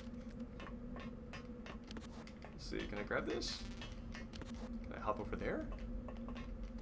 And I want to see what they thought about. Combat data? Do you mean like on Metal Gear, like the virtual combat data, or combat data from like what the player's experiencing here?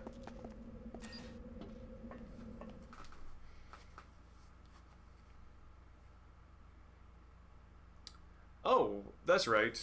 The Twin Snakes has the disc swap over at this point rather than when you enter into the smelting room.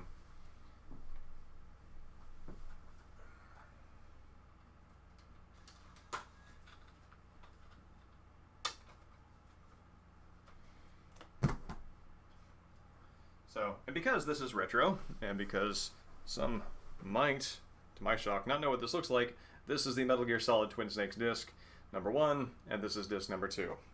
And this, let's put that back in there, yep. These are so small and so easily losable.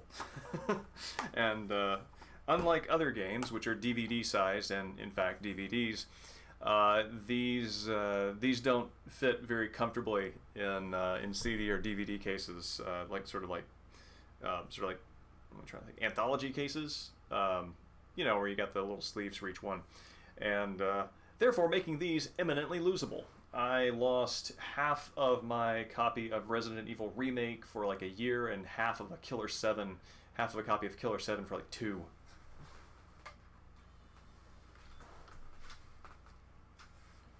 I think the combat data that Ocelot's after, isn't that, that's the virtual exercise for Metal Gear Rex, I believe. If I'm remembering right.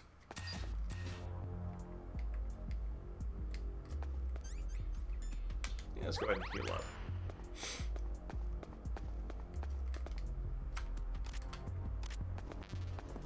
Oh, this is neat. This is, one area where they could port over some of Metal Gear Solid 2's tech in a kind of an interesting way. Let's see. Get here, open this door. So if you see here we have the IR sensor that once Snake walks through this door, triggers the alert, so you have to run up the communication tower. This tech was this section, what am I trying to say? I believe this set piece existed in the original Metal Gear Solid 1, but because they used this a little more extensively in Metal Gear Solid 2, it has one of its companion items, which is the flower bag, right here. Although the flower bag in MGS2 is used to so you can see the laser lines and avoid them, but here it's just part of the flow of the game, so you absolutely cannot avoid them. Not even if you crawl.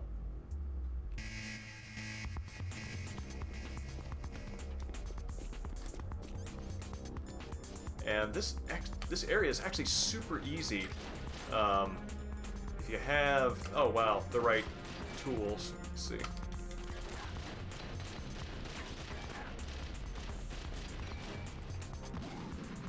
Also, man, check out how fast Snake takes these stairs. This is a guy who wants to get the heck upstairs fast.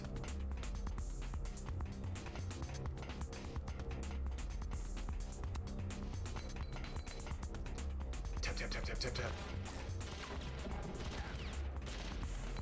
Yeah, if you just keep throwing these stun grenades, these guys have got nothing on you. Put on the body armor.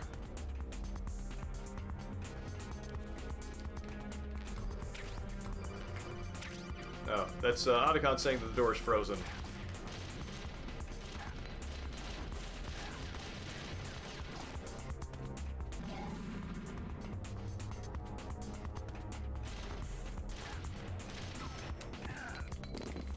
And this is actually, if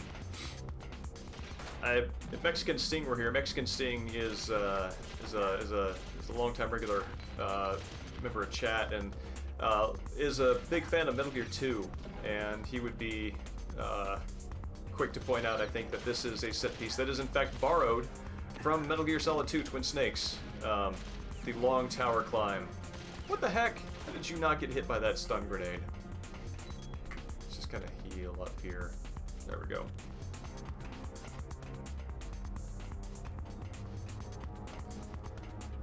If you're doing a big boss run on the original PSX, you can use the infinite bandana. Let's heal up here. Oh, I bet I can wait this out. There we go. Oh. No, maybe I can't wait that out. Let's go ahead and heal up.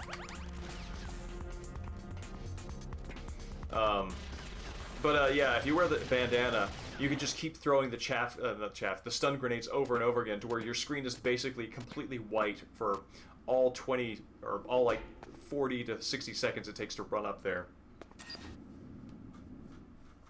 Phoenicia, I like that read. I think that works.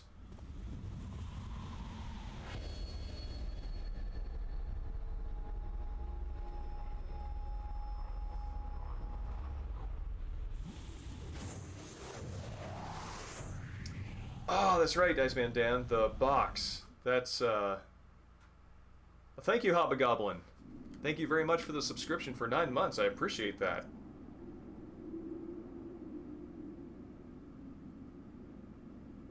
Phoenicia, I don't think I've ever seen the cardboard slipcases for the GameCube games. I will look that up after the stream.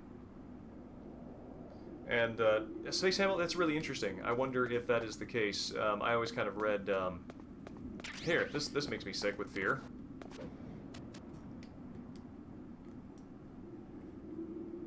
Like, why would you do this? Why would anybody do this? The worst possible idea under the worst possible circumstances. And yet here we are. I think you can actually level up your grip here by doing the 100 pull-ups. I don't know if there's any place you can do the drop catch though. I think maybe you can do that in the smelting room. Oh yeah, no, Snake is like, well, peace out, losers.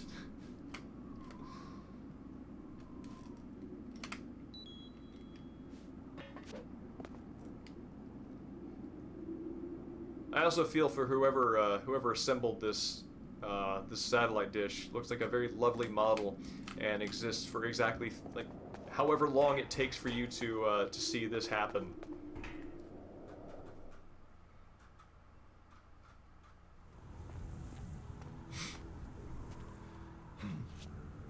One thing about the presentation of this moment in Twin Snakes versus the original, you know, all of the cutscenes in the original, you know, they happen in engine. There's no mocap. There's no switch to a special, you know, cutscene demo.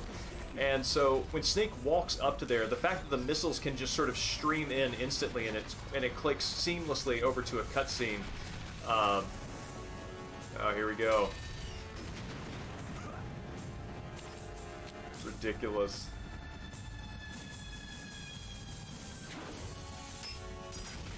Because time absolutely works that way, and so does shrapnel. Honestly, I think that putting a grenade on a surface that's moving fast towards you, just to make the grenade fly back closer to you, is maybe not the smartest tactical choice. Oh, did I get a rope? Ah, I forgot. I hope I got a rope.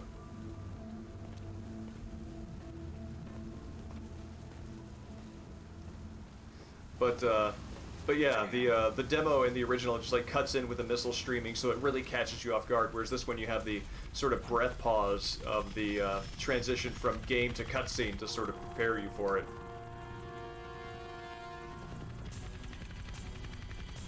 Snake! I'm afraid I can't let you get past here. Liquid? You're not going any farther. Die! It's a long way down. If only I had a rope. I should be able to use that rope I got. What are you going to do? Take on a hind with your bare hands?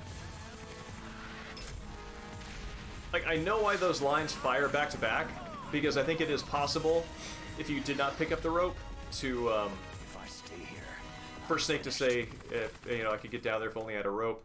And so it's not guaranteed that you'll have a rope. But then in the event that you do, the second line fires. It just comes across a little weird back to back. It's weird that rope and handkerchief have their own category.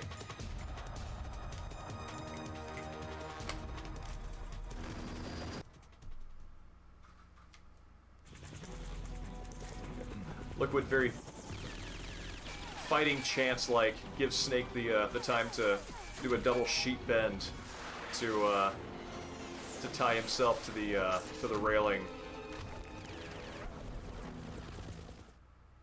Also, it looks like the rope wasn't tied to the actual railing, but to some point on the ground? I'm not sure what he tied it to there.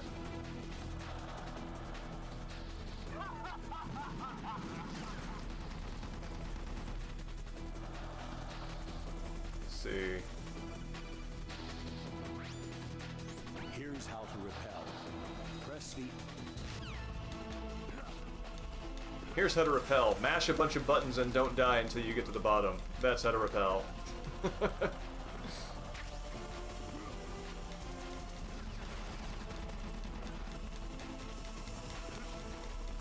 This is always an interesting...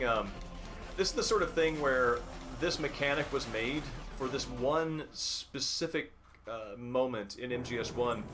And it's the kind of thing that I think if they had the freedom to... do with this game what they did with the Metal Gear Solid 2 VR missions, they would have made like whole missions around that. And I also want to know why I couldn't have just done that from the start.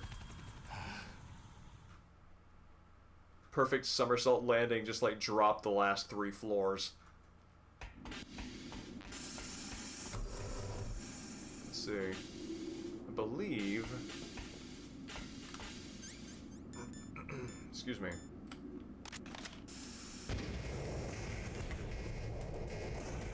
Yeah, these guys are none too bright. It's kind of cool with this. Apparently this is a lot more normal than anybody would believe.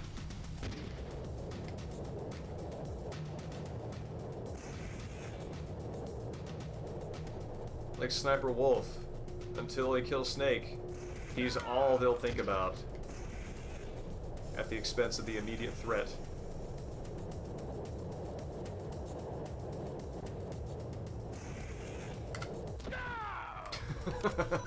If only this could have been prevented.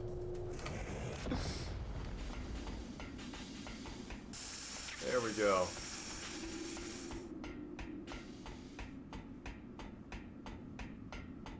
Also, you can still, you can also hop over the ledge here. And again, I have no idea why anybody would do this. That's interesting. Wonder if you can hide from Liquid's fire like that. Let's see.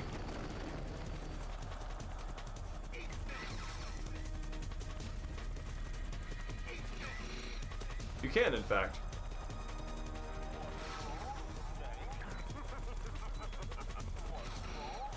Actually, this is a pretty good opportunity to see exactly how many of these lines he's got, because I am always quick to skedaddle out of here. And, I don't think you are meant to be in this area for this long without dying.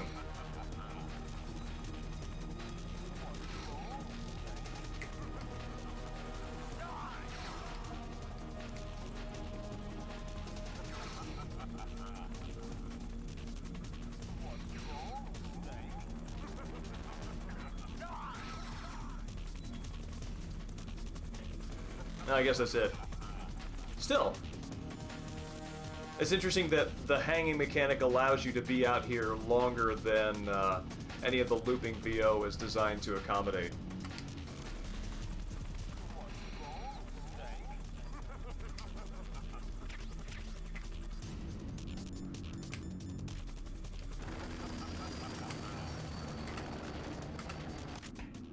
Oh, weird. I've never thought to just, like, go back outside once I get the stinger, which kind of seems obvious in retrospect.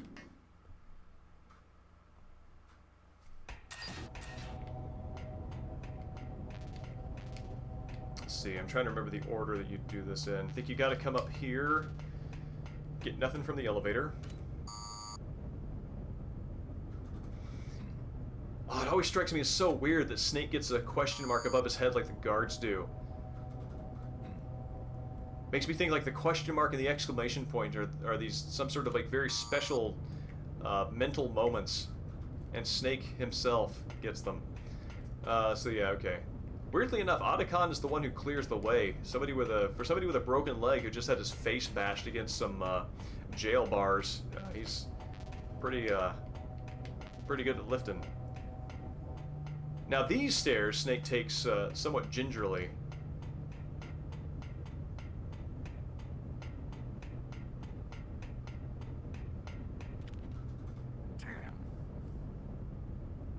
Yeah, right, Phoenicia.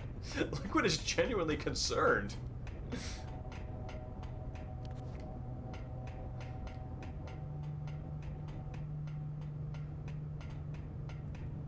It is interesting to me that the staircase animations here in Twin Snakes are different than they are in Metal Gear Solid 2.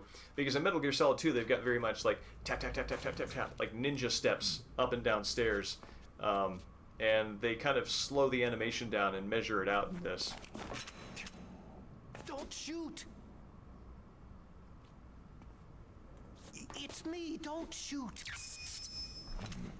It's me, Snake. Otacon, how'd you get here? Well, it wasn't as dramatic as your entrance, believe me. I'm afraid of heights. You were watching? Yeah, I was watching. I was riding in the back of their truck, thanks to the stealth camouflage. How did you get up here? The elevator, of course. The first floor of the I circular think if the staircase elevator is was over limit at destroyed. this point, that implies that That's why I took the the SWAT elevator. unit with the stealth camo is still The in there elevator was currently working. and watching him. Yeah, Like they've got orders that's right. only specifically to attack him once he steps into the elevator, and these interactions are just fine to let him go about his business with.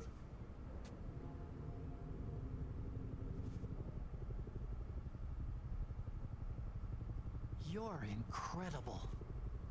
Like a movie hero or something. No, you're wrong. I think somebody mentioned that possibility that this is like the version of Metal Gear Solid that Otacon believes happened because he didn't actually see all of it, but this is sort of his version of it. It's very similar to my reading of this, which is this is how Raiden thought that Metal Gear Solid 1 went down. There's something I've really got to ask you. So Otacon's praise there That's why I followed you up kind of this fits far. that.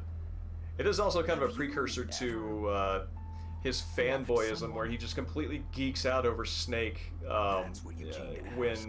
Snake No, revisits I the M1 Abrams tank, I was Snowfield, wondering in if Metal Gear even Solid soldiers 4, fall in love. Otacon What just are you like trying to say? just pours Do you think love praise people over him for even having on the taken down the tank with just a grenade by his bare hands, and you can totally see Otacon just kind of like, I think at any you can see time, the old any appreciation place, coming back. People can fall in love with each other. But if you love someone, you have to be able to protect them. I think so too. I have a favor to ask. Uh-oh. Don't worry, it'll be easy. I told you before, I won't hurt anyone. I don't want you to. Can't even be nice without The bullying elevator's him. stopped down there. I want you to get it to move. You see? I'm meeting you on your own terms this time, wimp. Shove. That's weird. It was working before, but now it isn't. Maybe the panel's broken. Can you fix it? It was working I don't know, maybe the before. fact that Otacon is like What's the friends with mechanism? Snake Leave it during to and me. after this is part of the same personality trait that led him to develop a crush on Sniper Wolf. It was, Okay. I'll stay here and hold the fort. Good luck. You really look like hell. Are you okay? anybody who gives him the time of day.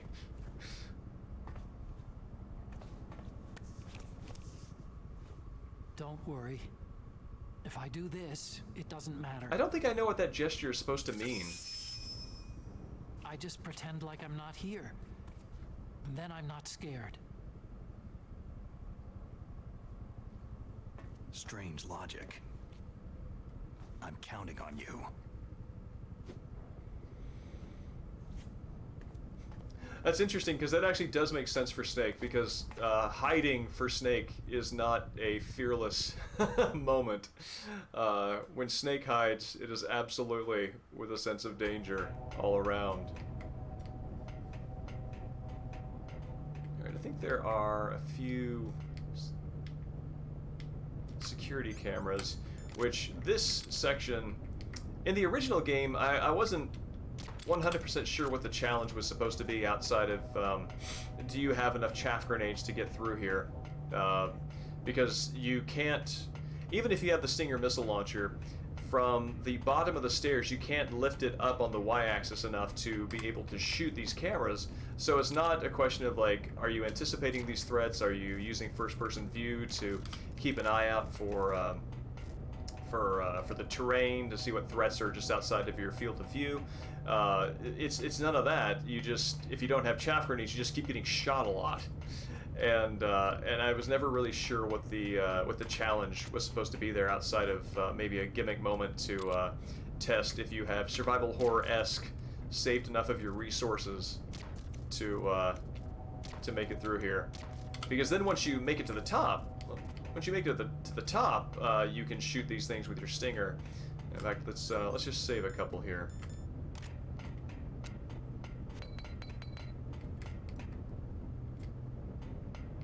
There we go. Yeah, I like the reveal with the elevator as well. It is well presented, and oh, that chaff grenade does not last nearly as long as it does in Metal Gear Solid 2.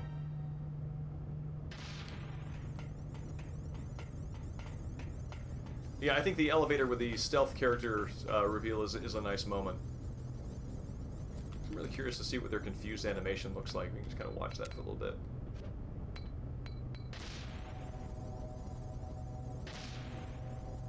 I mean, if you look at them side by side, it kind of looks like it's kind of a Crow T robot-esque character with a mouth going like this. Let's kind of get a better angle on that.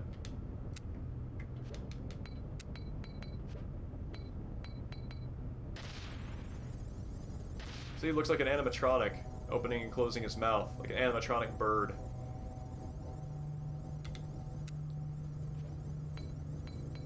Squawk, squawk, my sensors are scrambled.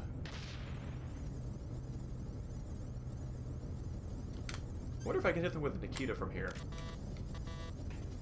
Wait for this to wear off.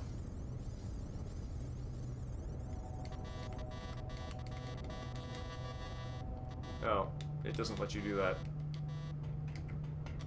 Oh, it doesn't let you use the Nikita at all in here. That's interesting. Usually they give you some sort of logic or reason that they can't do that.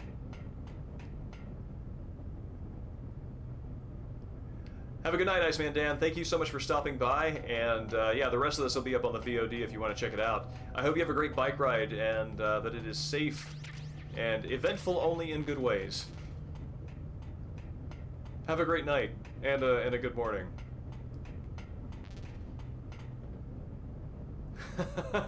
Right?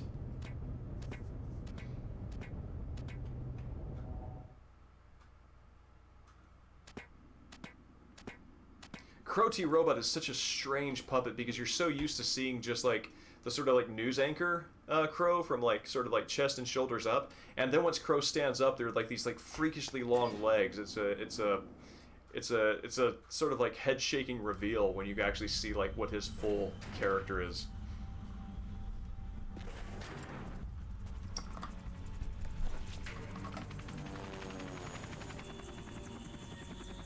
So, the snake's finally come out of his hole. Are you ready now, my brother? Why are you calling me brother? Who the hell are you? Alright, this is cutscene before this, or the cutscene after this, are where like the signature cutscene of this game happens. I'm pretty sure it's after this fight.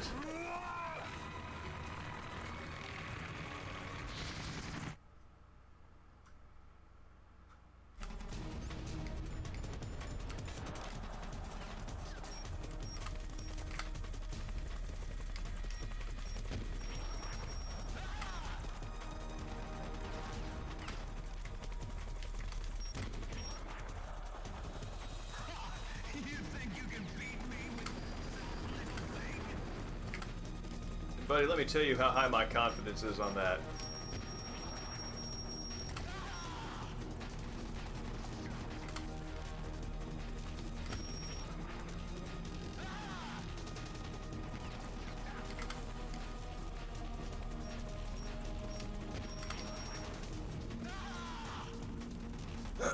The Stinger missile launcher in this is one thing that I kind of wonder if they had to build from the ground up in this game, because it doesn't work the same way as the original Metal Gears. At the same time, it seems just a little bit different than Metal Gear Solid 2's. It seems a little slipperier, and I wonder if that has to do with the PlayStation, with the GameCube's controller. Wait, where'd you go?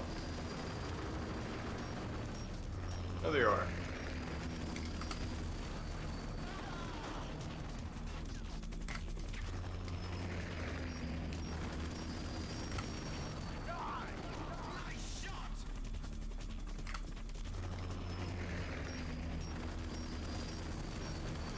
Wait, oh, there you are.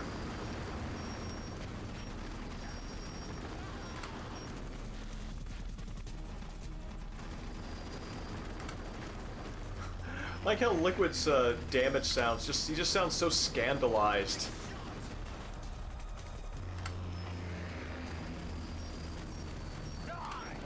Oh, there you are. So the Heinz agility in this fight is just nuts.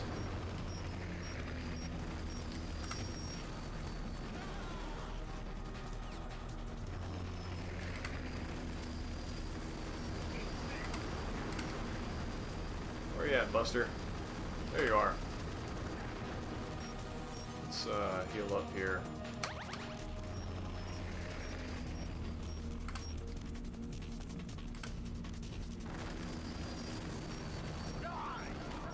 There you are.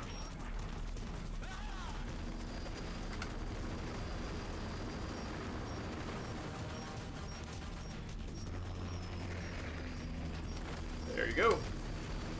Whoop.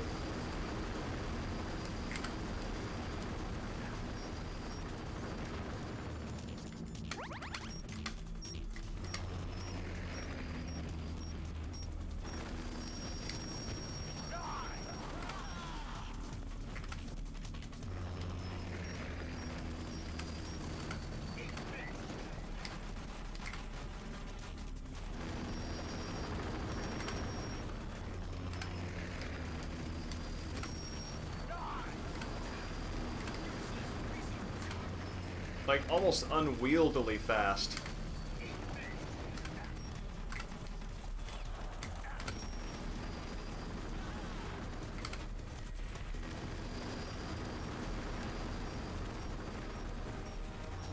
There you are.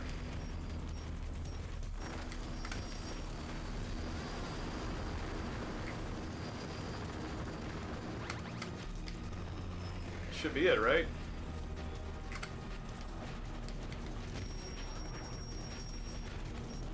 Had your moment? Cool. Alright, I think you gotta hang out here.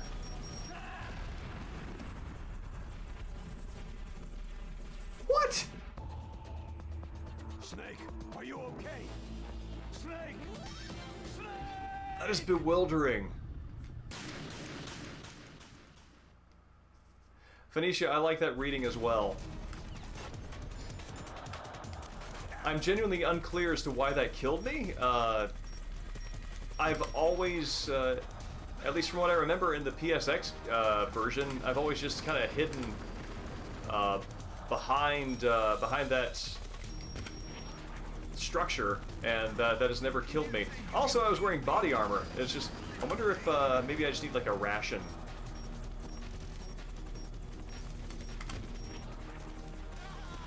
But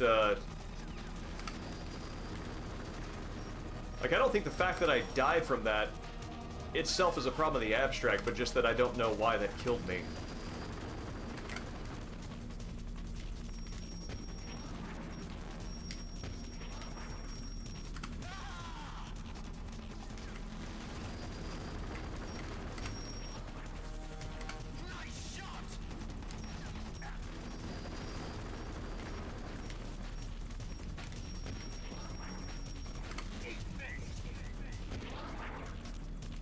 Like, this one is fine, it's just going off to the right.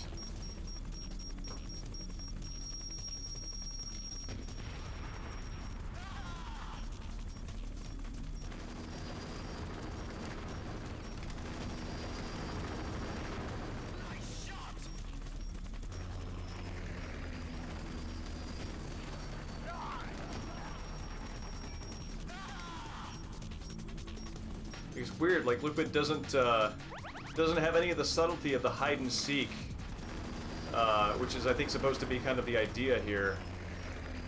It's just Jack in the Box popping up and down.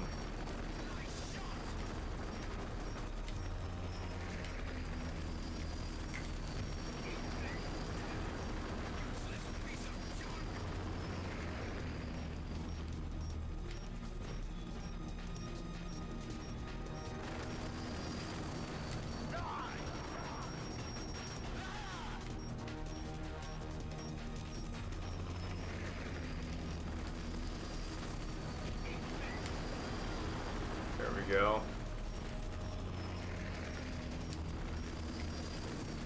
Come on, lock on, buddy.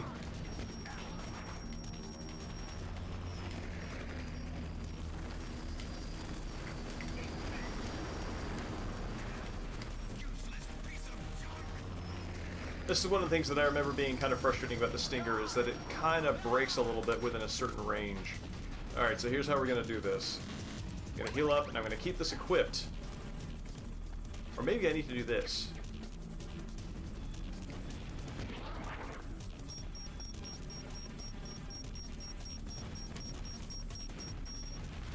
Okay, yeah.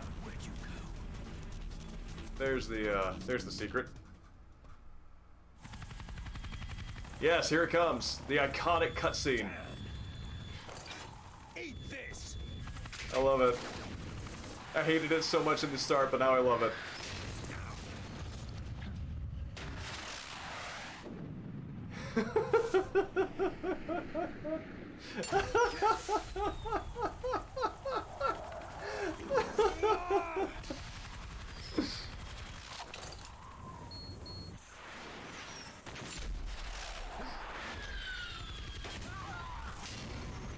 Oh my god.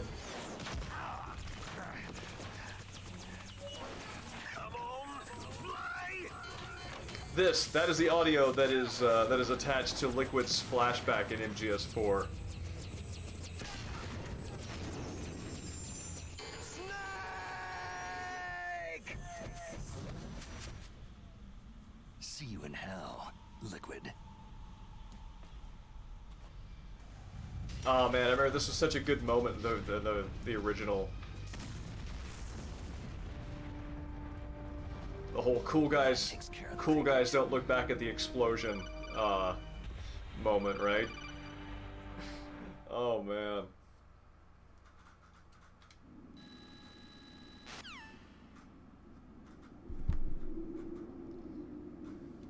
Alright, let's grab these things. I think that is where I call it a night for the night. That's a good stopping place. Let's get back down there so we can save our game. in a new level. I'm always leery about saving in the same area as a boss fight immediately after the boss fight, because I don't know if it's viewing the I don't know if the boss fight actually triggers like that it's a new save checkpoint, and if it's whether or not it's looking at like what area I went into last. So here we go. All right, yeah, Space Hamlet, thanks so much for coming out. I know it's late over in your parts, so yeah, thank you everybody for coming out, and I'm gonna do more of this on Tuesday, and the ideal time frame is always 7 to 8 p.m. Pacific Standard Time to start, but who knows? So, but that's the target. So, thank you everybody for coming out. Phoenicia, it's great to see you out again. Peacher, awesome to see you too. Hoppa Goblin, thank you so much for the subscription. And again, Space Hamlet, it's great to see you. Everybody have a great night.